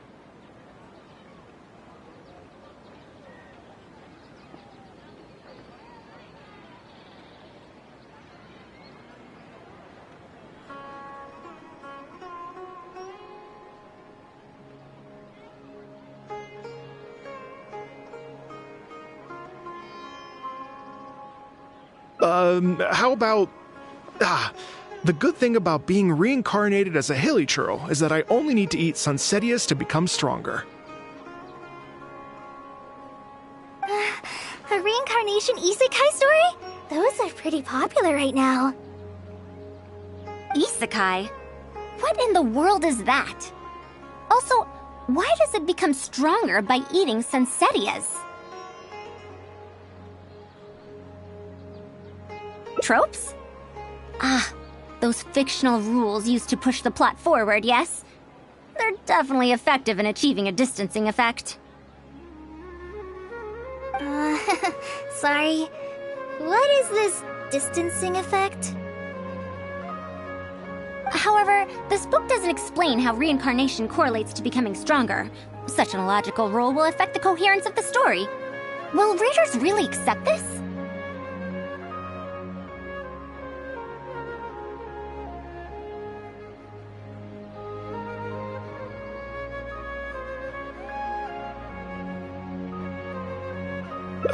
How about this? I had to fight tooth and nail to get this in stock. Oh, that's the latest volume of Onibudo! Now that's a rather normal title length. Oh, Kale, do you like this series? Yes, but I don't like it that much.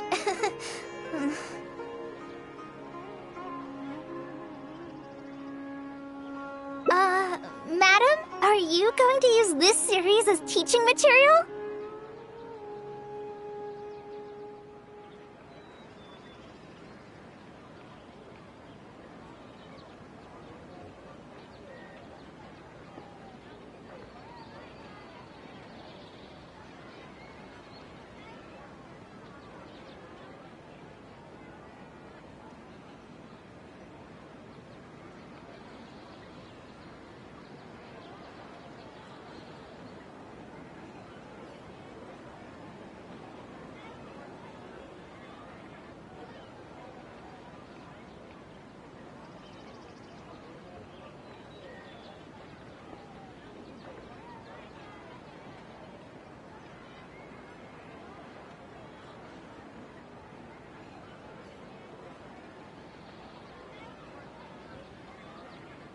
Let me see.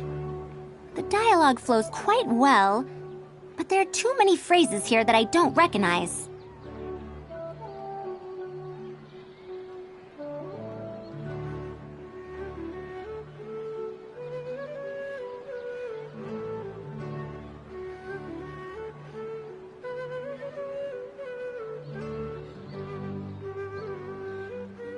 Third eye of perception, illusory mirror, and so on. Are these terms that are tied to tropes?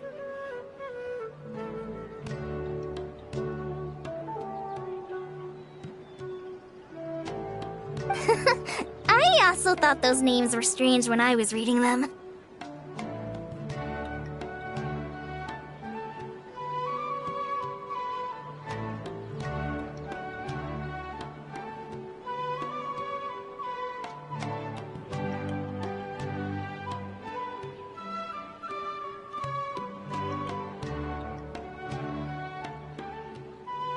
It's impossible to derive the meaning of these phrases in isolation. Also, their morphological properties are quite pedestrian, really.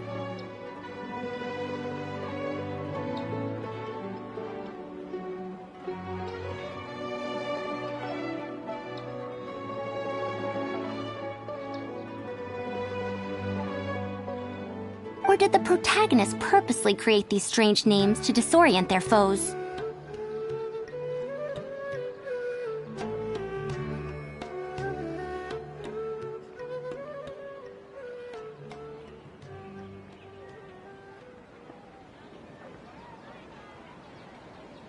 So there's no deeper purpose.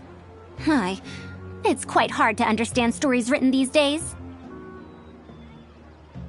You're right. It's such a weird book. But you keep wanting to read the next page. Even the most popular book in Sumeru back then had greater depth than anything written today.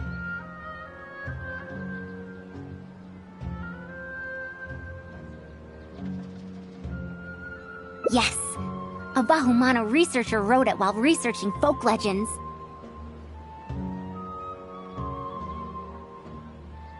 The plot had many twists. The world building was fantastic, and even the writing could withstand scrutiny. When it was still being published, many people in the academia were reading it. Even the sages back then all described the story as a timeless classic. The series must have concluded after so many years, right? Perhaps it's even more popular now. Is there a book like that in Sumeru? I've never heard of such a thing before. What's the title? It's called Tales of Shariar. Do you sell it here? Tales of Shariar? I don't think I've heard of that before. When was it published? About 100 years ago. 100 years ago? Are you pulling my leg? What sort of book can remain popular for 100 years? The Legend of Antara is popular to this very day, isn't it? I just heard someone telling it a few days ago in a cafe.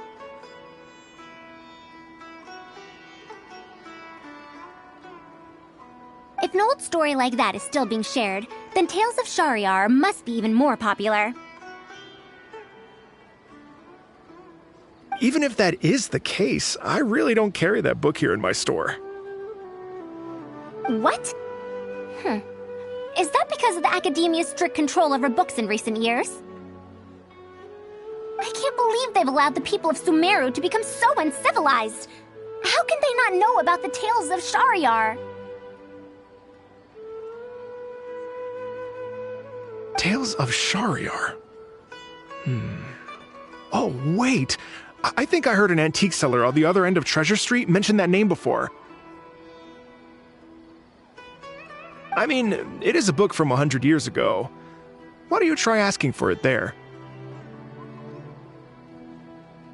Tales of Shariar is considered an antique now?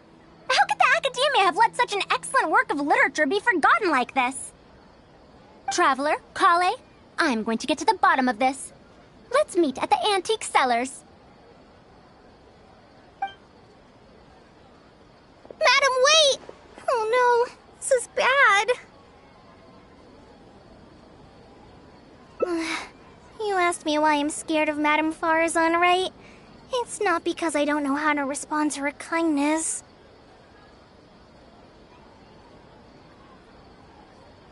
It's because I'm afraid of that ancient language she researches, because I can barely understand any of it. What if she uses ancient texts as teaching material?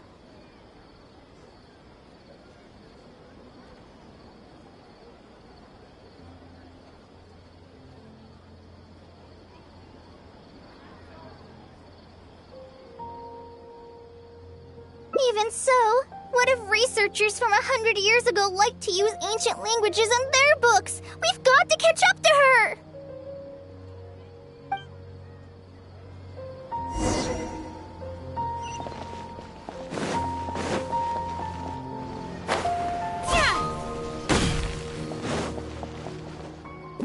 Found it! The 5th volume of Tales of Shariar! Wow, you actually found it! I never thought this book would ever get sold. All right, that's our teaching material secured. We also now know what to call this course. Analysis of Classical Texts.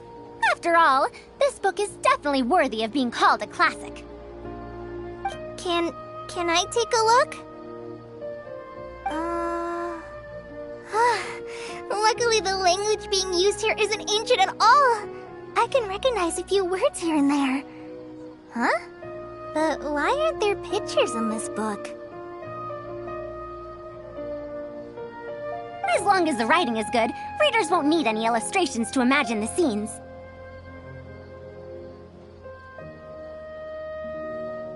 Worry not. I shall thoroughly explain the difficult sections. You'll like this book. I know it.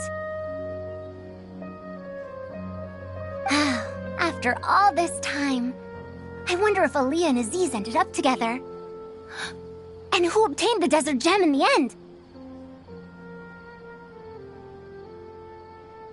Sir, do you have the subsequent volumes of this series? I don't think so. Is that so? And here I thought I could finally read the ending. Never mind, I'll keep searching for the later volumes myself. If I'm to use it as a teaching material, it's better to start earlier in the series. Where are the first 4 volumes? Why aren't they all together?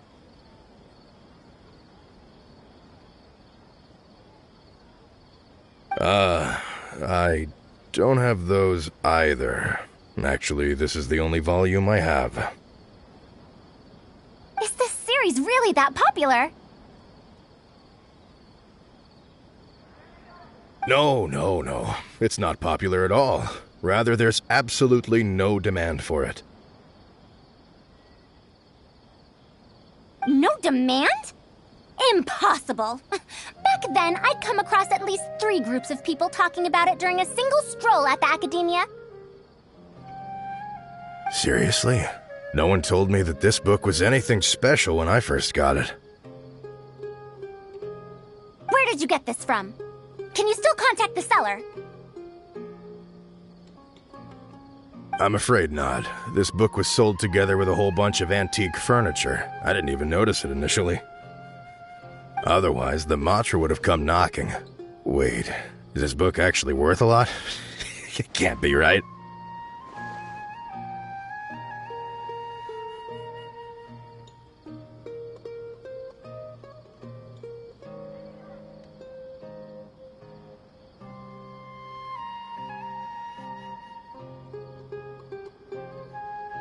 That's impossible. No matter how strict the academia was, there's no way Tales of Shariar could have fallen into such a state. I do remember a passerby skimming through the book a few days ago. However, he simply sighed and left.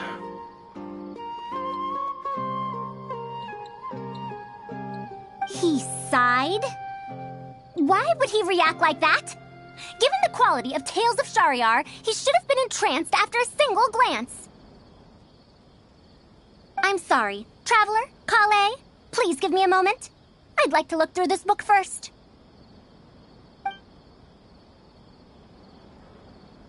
Why is there another misunderstanding between Ali and Aziz? Also, why is there no mention of the Desert Gem at all? And a new character is introduced with no foreshadowing at all? Also, what are all these new names and terms? Is this really the Tales of Shariar I know?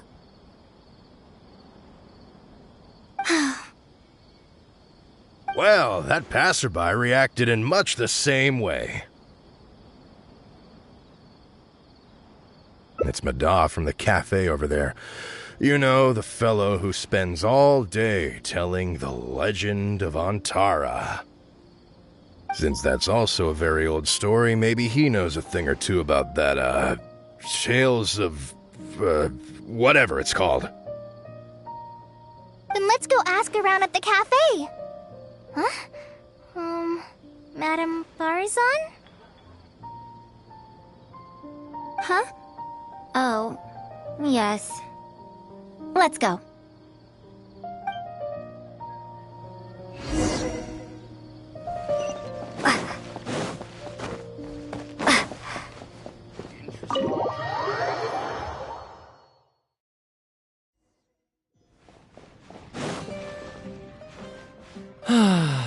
Another day, another empty room. Excuse me? But are you Mada? Yes! Are you here to listen to my story? Well, we actually came to ask about something else. I see. Sorry. It's fine. I'm used to it, more or less. So, how can this terribly unpopular storyteller help you?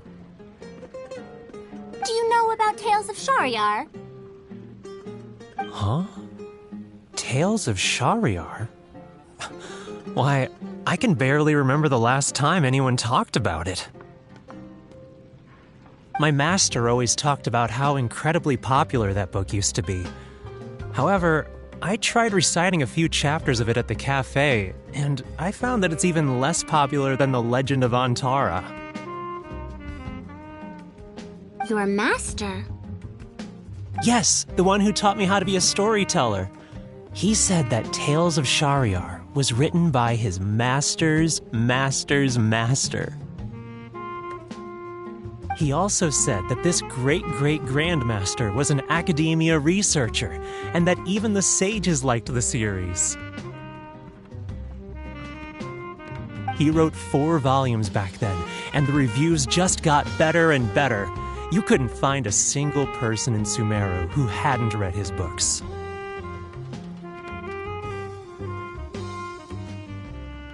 And then? What happened next? Why doesn't anyone know about Tales of Shahryar now? Oh, it's hard to tell when it comes to trends. One day everyone likes stories like that, and the next day their tastes change completely. Instead of writing a proper ending, this great-great-grandmaster kept trying to extend the story. To tap into popular trends, he added a lot of tropes. Then, starting from the 5th volume, the reviews started to go downhill. How could that be? Then what happened to Tales of Shahryar in the end? In the end, there's no ending. The great-great-grandmaster tried to write a few more volumes, following whatever trends were popular at the time, but the trends kept changing right as he published his books. He got so infuriated that he stopped writing altogether and focused on his research instead. What? So there's no ending? The readers didn't care? By that time, only a very small number of people were reading Tales of Shahryar. Anyway, my master probably exaggerated. How could a work possibly have been that popular? The only tangible thing my great-great-grandmaster left is the original draft of Legend of Antara. He also left behind many theses from his research phase. When my master talked about Legend of Antara, he'd even quote from those theses. My master is a much better storyteller than me. Even when we're telling the same story about Antara, he's always able to draw in a huge crowd. But even he won't recite Tales of Shahryar due to its ever-changing writing style and its lack of an ending. So, Antara's story is the one that lasted through the years. Well, not even sages can definitively ascertain the quality of something like a story. In the end, only time can separate the classics from the fads. Only time? Madame Farazan? It's been 100 years. Perhaps some things I once believed to be great aren't so after all.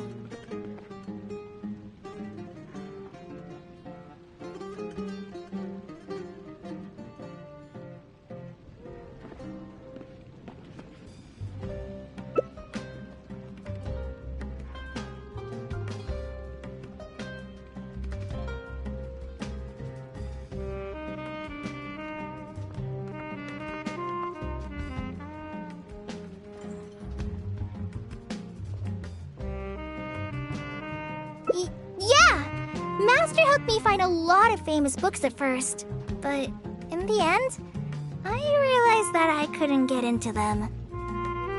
No matter how good those stories are, I can't improve my skills if I can't bring myself to read them in the first place. I think the best books for me are the ones I like.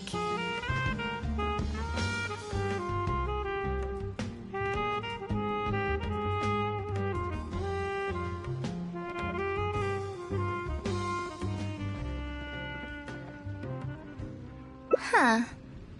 Indeed. That is true. Readers' interest in trends of a time are not things that are so easily predicted. What was popular 100 years ago could be completely forgotten in modern times, and yet 100 years, as far as history is concerned, is but a blink of an eye.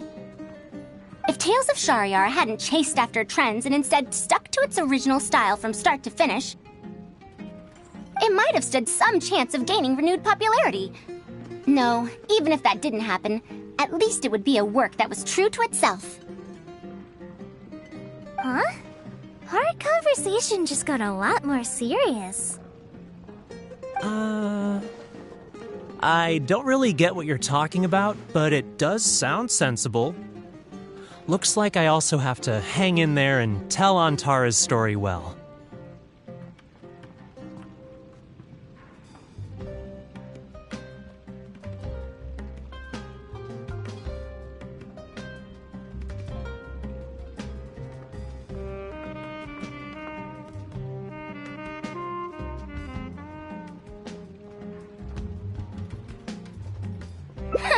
How unseemly. I almost got carried away because of a single book. Well then, we should get back to the matter of our teaching material. It looks like we can't use Tales of Shahryar now. No, it's much too old. Kale, you found a book that you liked at the bookstall, yes?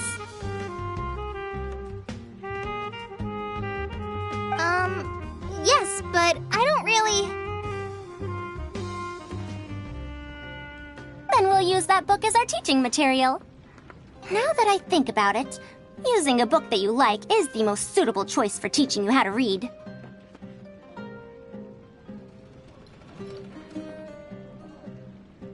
As for the academia, as long as we come up with an appropriate course name, we should be able to get away with this.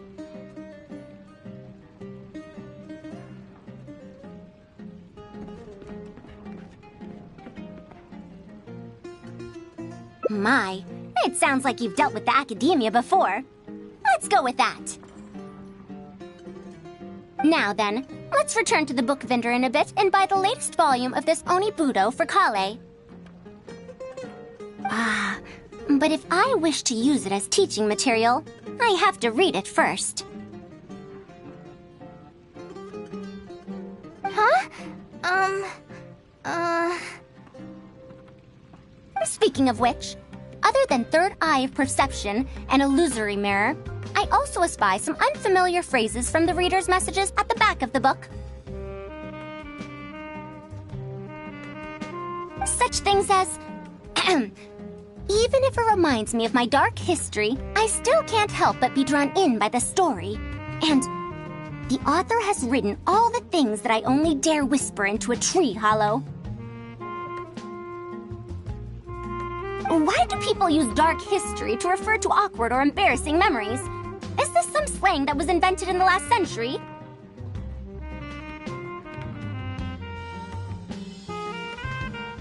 If one of our learning objectives was researching linguistic changes over the past 100 years, it might make it easier to get these books approved as teaching material.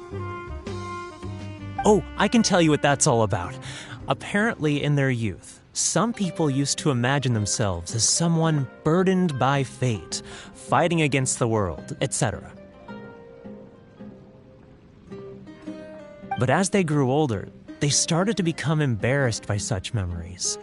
Some would write those fantasies into novels, while others would entrust such tales to tree hollows. Mata? You know, I suddenly have the urge to hear a story about Antara. Huh? Why so suddenly?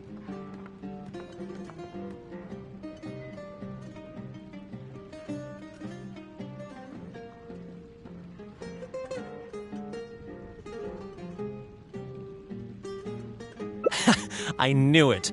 There will always be people who love the golden oldies. Now, let me tell you all about the ancient hero, Antara.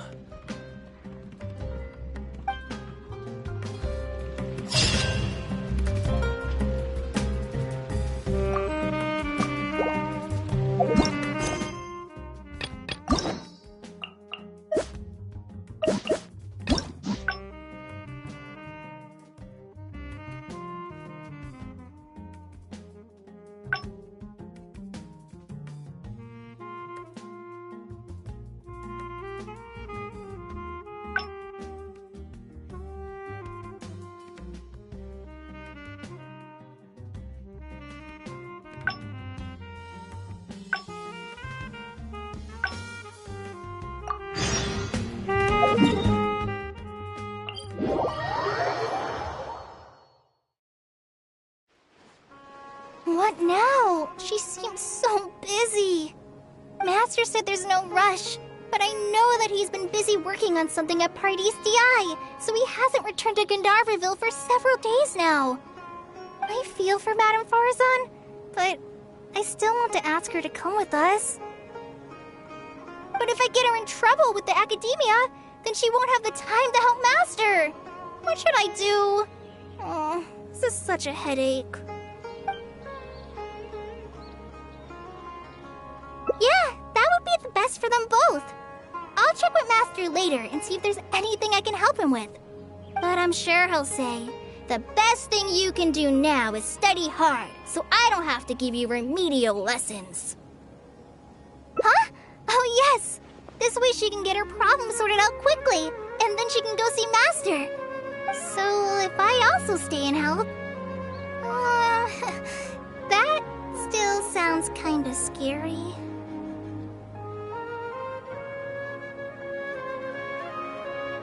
Okay then. I'm counting on you.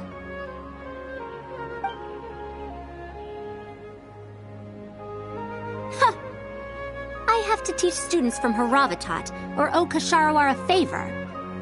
It strikes me that they might be even less happy about such a deal than I am. I think I can sympathize with them. We're back, Madame Farazan. The Traveler said that she can stay and help you. Oh, why I couldn't ask for more. In fact, I'm rather curious about the type of person the Traveler is. You were the one who taught Azar a lesson after all. That said, will I be troubling you? Is that so? Good. It does so happen that I do have something I need help with. Now, should I apply to teach a course with Haravatat, or join the collaborative project that Ksharawar is proposing? Honestly, I don't want to choose either of them.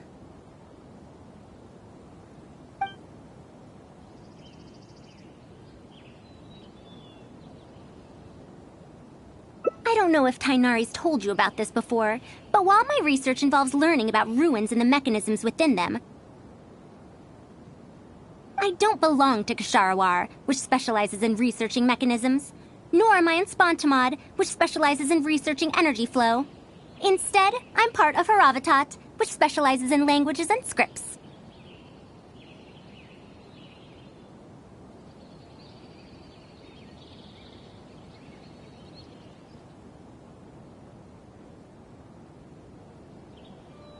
She has been invited to Ksharawar multiple times to continue her research, but she's rejected them each time.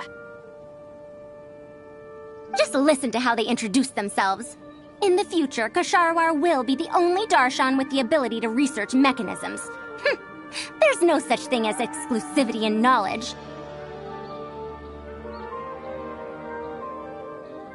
Besides, the current Ksharawar is more concerned about how mechanisms can be used in everyday life, while my research involves textual analysis of ruins.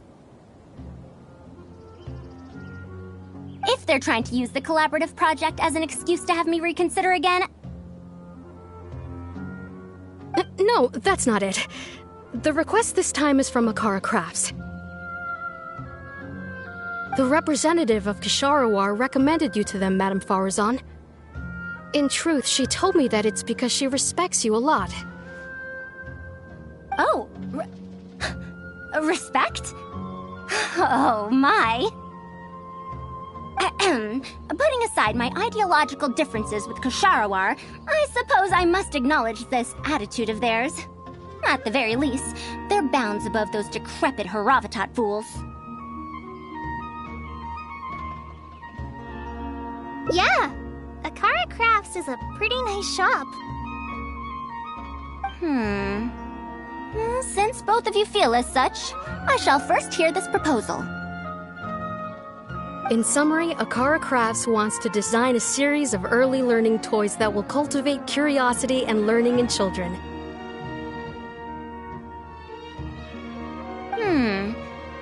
Early learning toys. Interesting. The academia agreed to work with them because they hope that these toys can help children become excellent researchers in the future. True. The current academia is in need of some new blood. If the children start learning now, perhaps I can find some talented students in a few years. Madam Farazan, you still haven't found any students? Anise, Kasharawar's representative, should be staying in the inn at Port Ormos. If you want more details, you can find her there. Port Ormos? Now there's a place I haven't been to in a long time. I wonder how much it's changed. I probably can't join you since Port Ormos is a little far from here. I should probably go back and report to Master, and then review today's homework. No worries. Go do your homework, Kale. Once I'm done with everything here, I'll head over to Pardistii.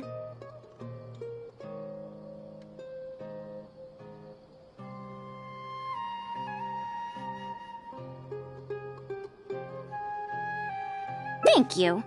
Why, I'd even call this a rare chance for a curious researcher like myself to observe the legendary traveler up close.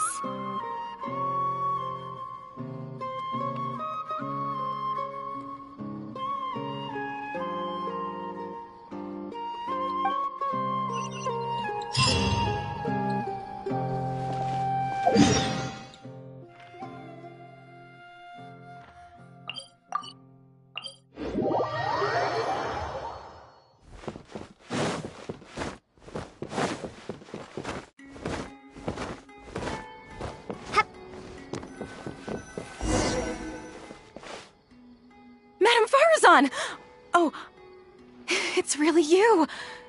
Did you change your mind? All right, calm down. Let me be clear.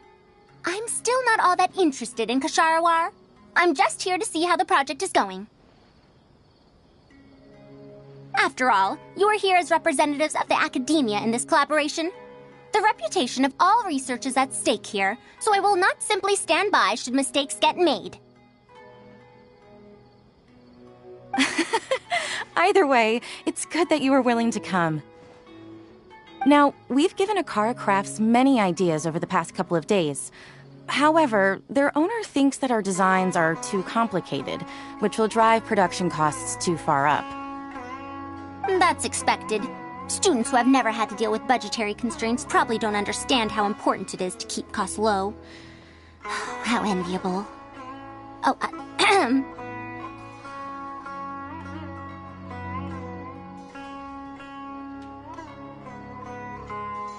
If you join the Kasharawar, your budget will be as big as you want it to be. I guarantee it.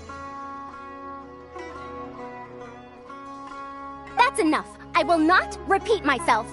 Take me to Akara Crafts owner first, if you please.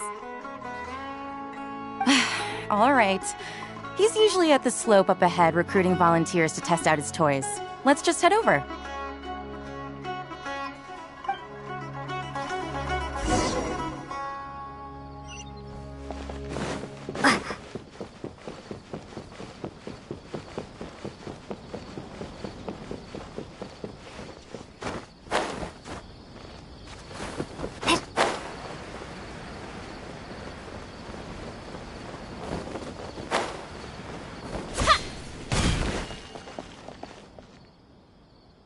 Mamdu, the one I recommended is here.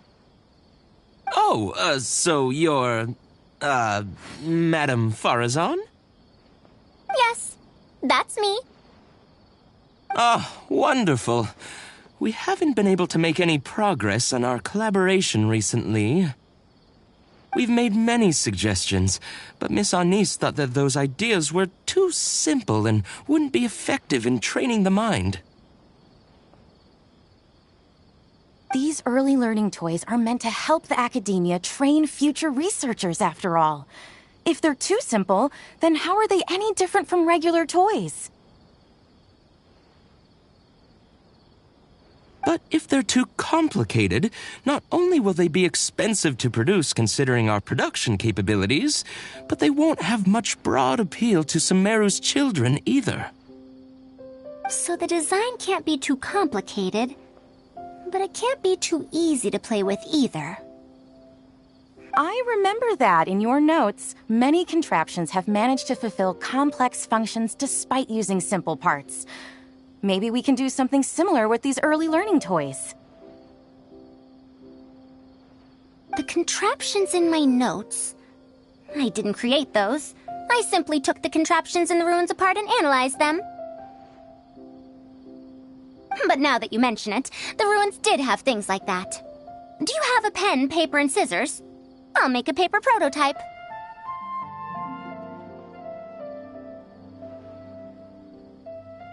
You have an idea already? I suppose I should have expected as much of a respected academia senior researcher. We do have those. Yes, please, help yourself.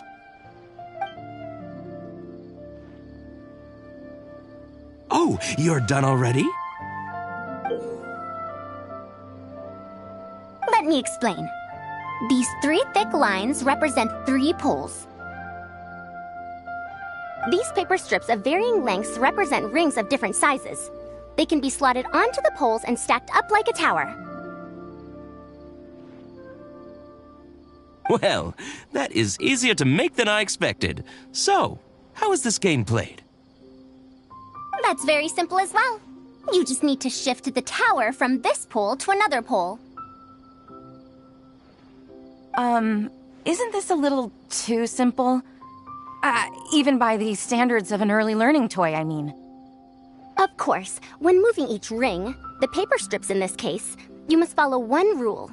You can only move one ring at a time, and you can't place a bigger ring on top of a smaller one. It's like building a tower. The rings in the 3 poles must be stacked from big to small. I named this toy Pagoda Stack. Pagoda Stack. That sounds way too simple. Even I feel like it's missing something.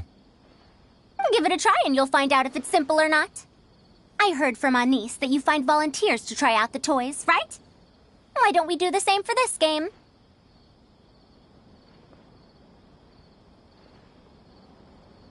It's such a simple toy. There's no need to...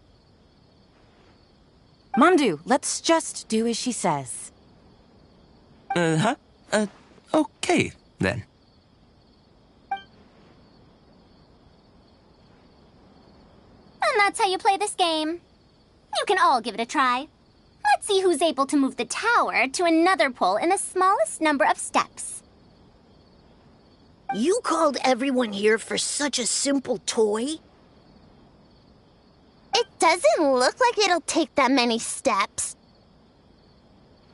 Come on, we all promised to help Mr. Mamdu test out the new toys. He said he'd give us new Genius Invocation TCG cards.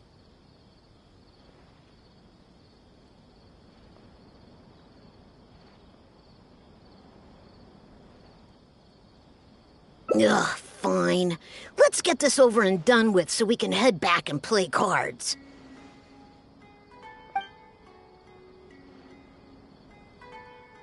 Done! It took me 19 steps. Huh? It took me over 20 steps.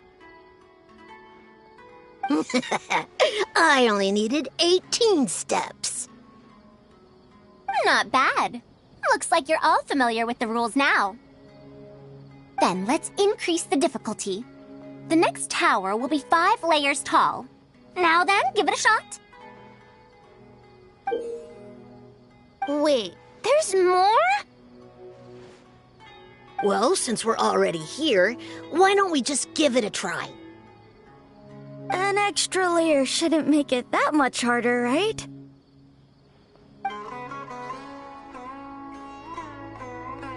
What's going on? I've already moved over 30 steps, but I'm still not done yet. I'm almost done. Looks like I'm the faster one this time. Done! It took me 35 steps. What? How? This pagoda stack toy is pretty fun to play with. Good. We'll try it one final time. This time, we'll add 2 more layers, making 7 layers in total.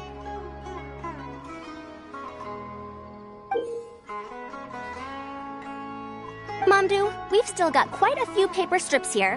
Why don't you give this a go as well? Do you need that many steps for something this simple? Let me try. Madame Faruzan, allow me to try it as well.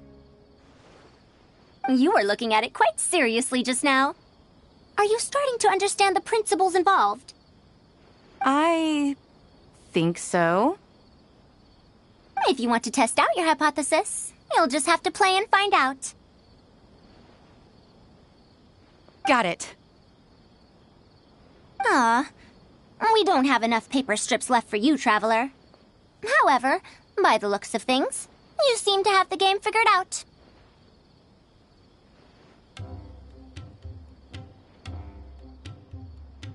Why don't you guess what the lowest number of steps needed to solve a 7-layer pagoda stack is?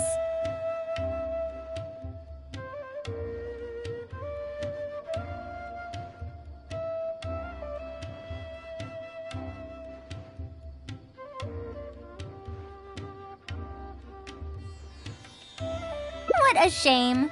You were close. However, you did well for someone seeing pagoda stack for the first time.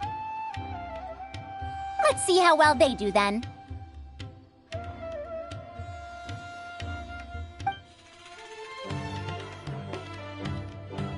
If I move this small ring, then the big one won't be able to go on top of it.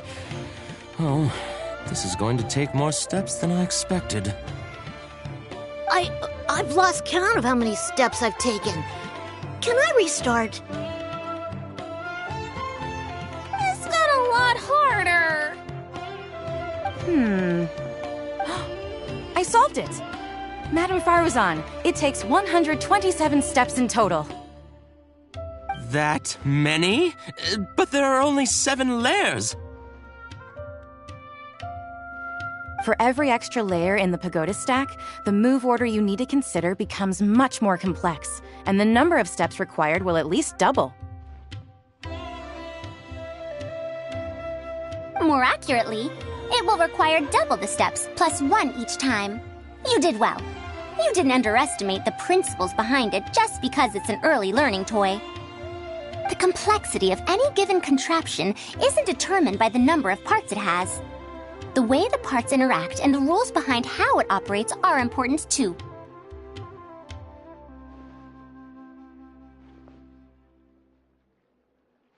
Oh, I see. No wonder you emphasized in your notes that no contraption should ever be underestimated. I see. So even a simple toy can become complex with the right set of rules.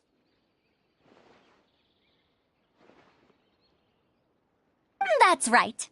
The rules used for pagoda stack are the simplest kind when it comes to ancient contraption-making techniques. I could spend some time picking out all those machines that do something similar and write you a reference book. Once that happens, you can give the volunteers the reference book and paper prototypes and find out which toy is the most popular. Do you have any other toys? Yeah! When can we play with them? In about 2 days or so, I think. Anise, if you're free, can you help me with the illustrations for the reference book? Of course! I'd be honored. 2 days should be enough for us to find more volunteers. Then we can organize a huge conference here, at which we can announce which toy we'll be making.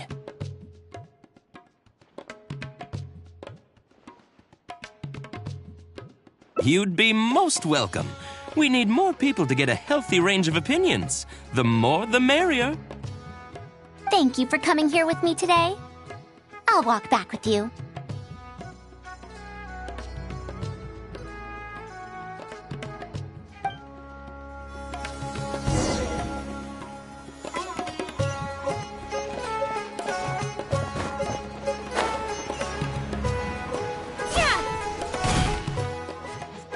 I'll be going then.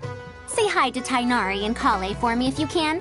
Once everything here is settled, I'll make my way over to Pardis DI as quickly as I can.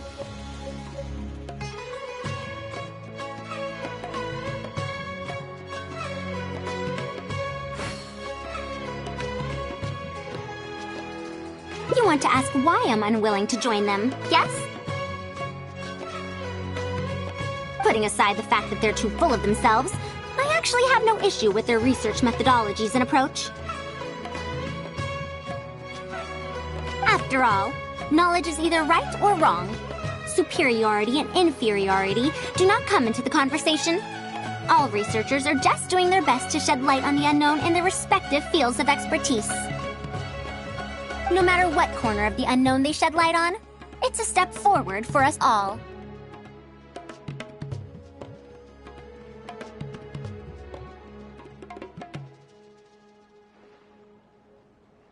Because I believe wholeheartedly in that principle.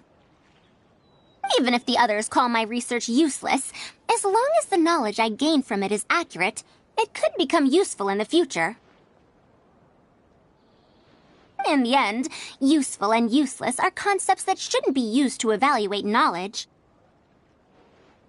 When I first started deciphering ancient documents, I didn't think about how it'd be useful to Ksharawar.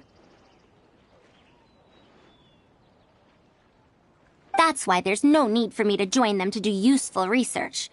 I'd rather stay in Haravatat. It's much more convenient for me to access the materials I need for my research here.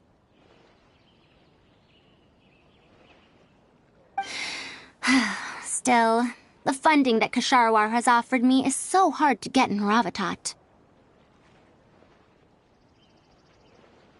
Perhaps if this collaborative project goes smoothly, I can even ignore Haravatat and ask for a higher budget directly from the academia.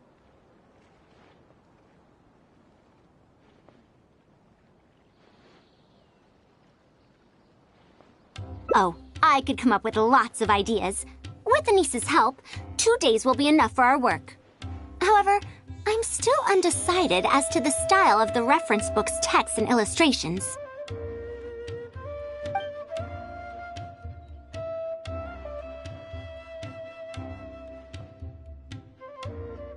You're right. If no one understands the reference book, it doesn't matter how detailed it is.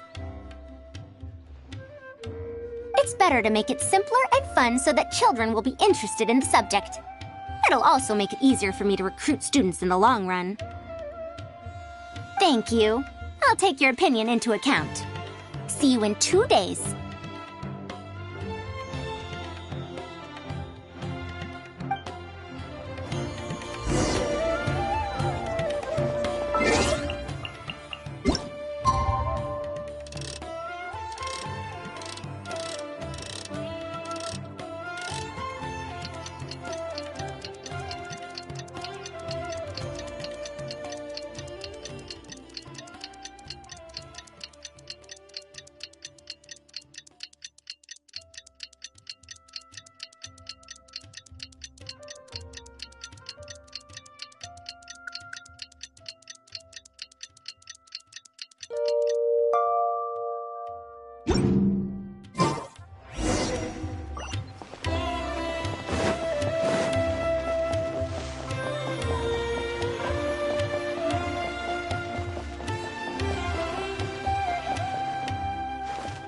Oh, you're here.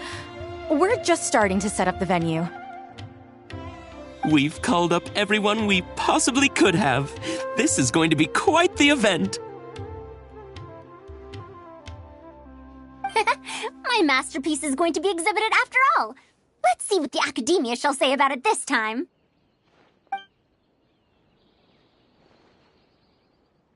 And if we activate this little mechanism just like that, a Sumeru rose will appear at the top of the cane. Oh, I see. I thought it came out of thin air! It's amazing! If the mechanism was bigger, you could make a rabbit appear, right? Then you can't use a cane. Could you switch it out with a hat or something? You're applying what you learned creatively. Not bad. Let's look at the next page. If you fold an origami bird like this, it'll fly further and more stably. Whoa. You can make a mechanism using just a piece of paper? The principles at play are even more important than the parts that make up a mechanism. These are pretty cool. I'm tempted to try them out. I'm not that interested in toys, but if they'll be beneficial for children's development... Everyone, we have paper prototypes and craft materials that you can use to make your own toys. Come try them out. This is such a well-prepared event. I'll give it a go. But we want to play too! It's fine.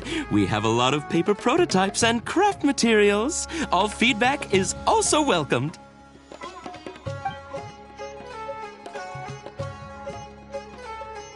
Oh, my origami bird flew further this time. Professor Farazan, how can I make mine fly further? Ahem. Just madam will do.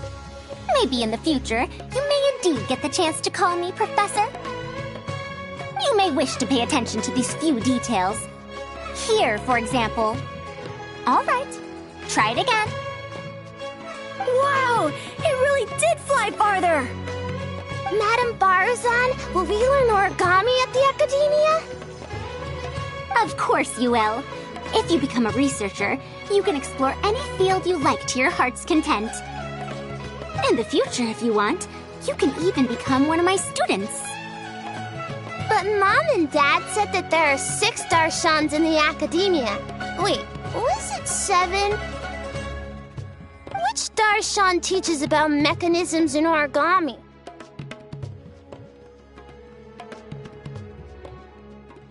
Well, in this case, it wouldn't be Haravatat. I know. We need to choose Kasharawar. Huh?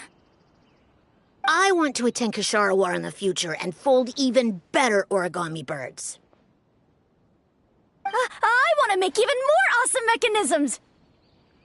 Actually, the other Darshans do have their own specialties, too. For example, Haravatat specializes in... Pay attention, children. Children?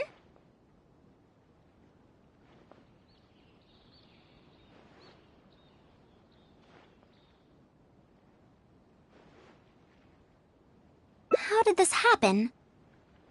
What if we end up in a Darshan we don't like? Does that mean that we won't get to learn about the things we do like?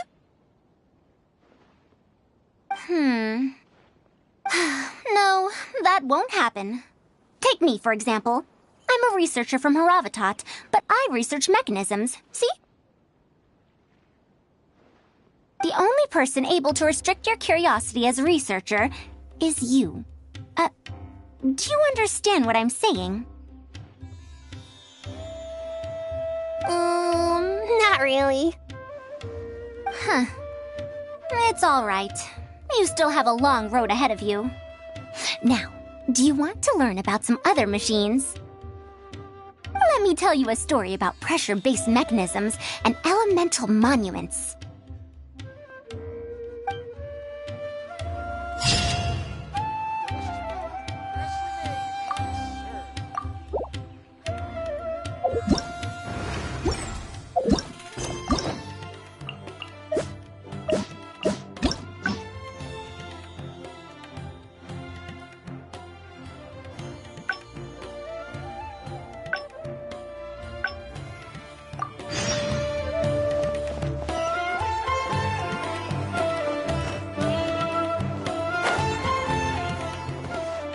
I'll be going then.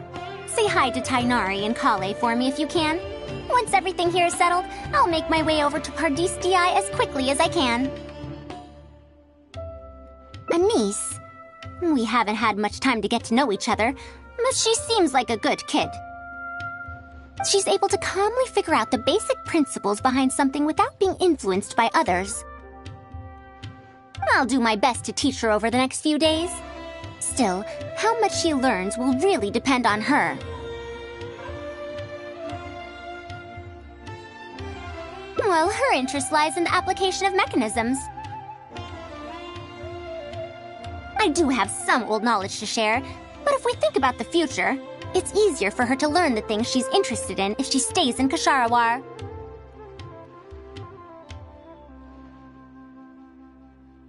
research into mechanisms is, in a sense, a side effect of my research into ancient texts. If she becomes my student to learn how to make modern contraptions, it wouldn't benefit either of us in the long run. However, if she develops an interest in deciphering ancient texts over these next 2 days, that would change things. If I successfully poach a student, those young punks at Haravatat will have one less reason to cut my budget. Perhaps if this collaborative project goes smoothly, I can even ignore Haravatat and ask for a higher budget directly from the academia.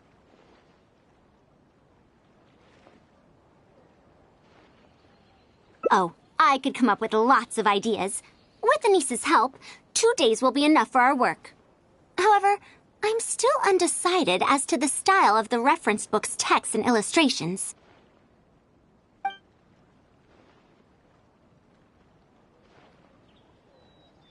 You're right. Explanations are a core part of early developments, too. By using detailed and accurate illustrations, we can impart knowledge more effectively. It would also make it easier for me to recruit students. Thank you. I'll take your opinion into account. See you in 2 days.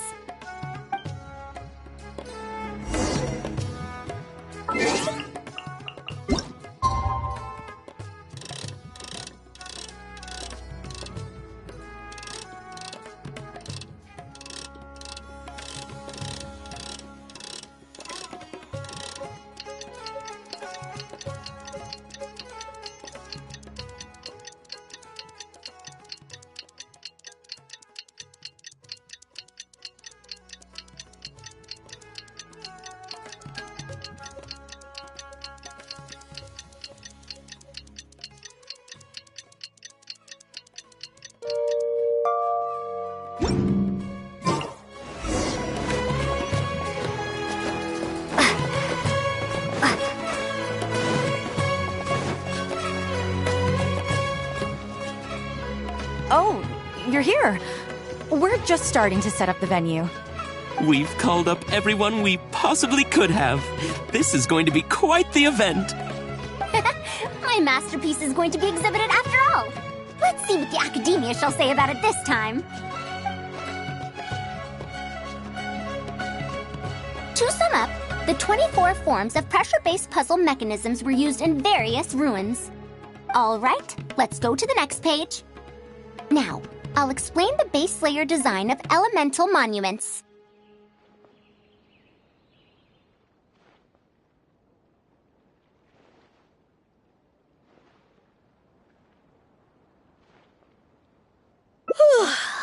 Are we done yet?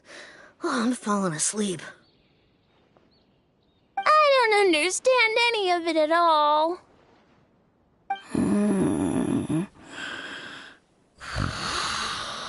Are these really toys?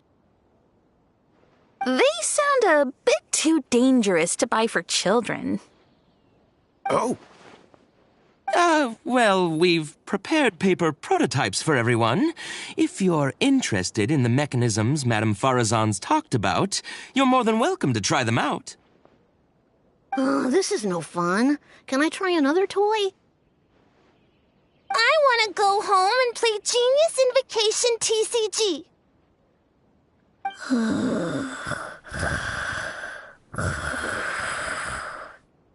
Forget it. I don't think anyone would be interested. I should go home and take care of my children.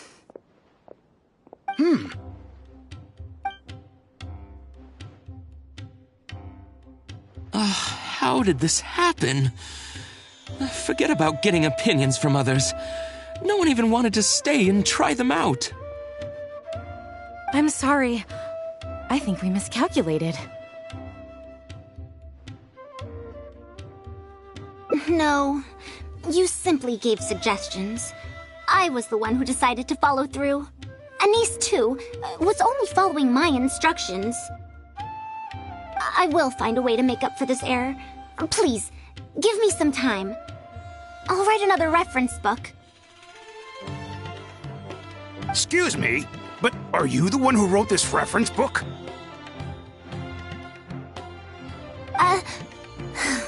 Yes. Who are you? Ah, you're that man mountain who was in the crowd just now. Do I stand out that much? Well, I guess I don't look like someone who'd have anything to do with toys.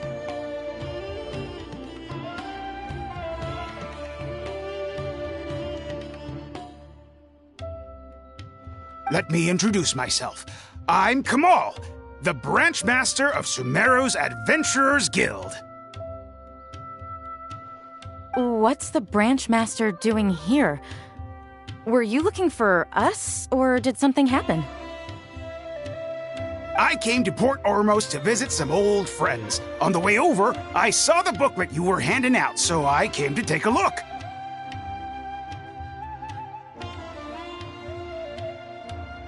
Can you print a few more copies of this booklet and sell them to the Adventurers Guild? Also, could you make full-fledged models of those paper prototypes and sell them to us as well? What does the Adventurers Guild want with these toys? You may see them as toys, but to adventurers who need to deal with all sorts of machines and contraptions within ancient ruins, this booklet is a true treasure.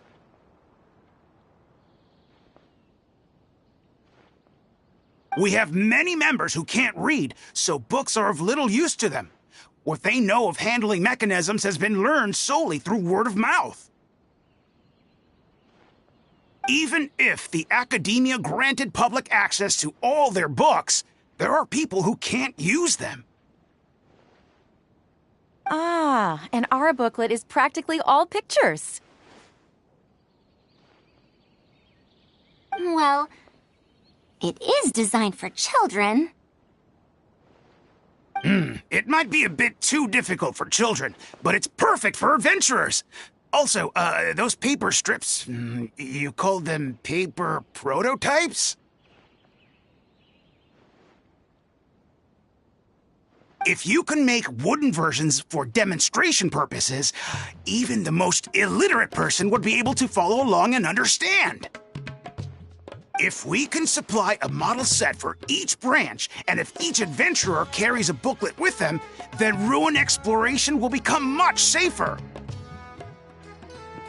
You really think so? I mean, yes. I always knew it. Knowledge will always be needed, one way or another. Making models of contraptions for the Adventurers Guild?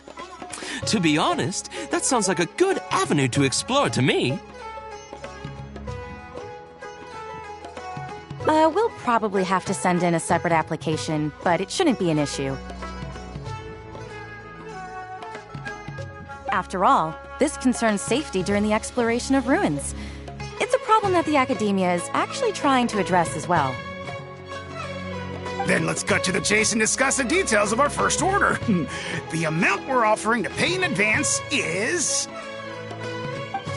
this much.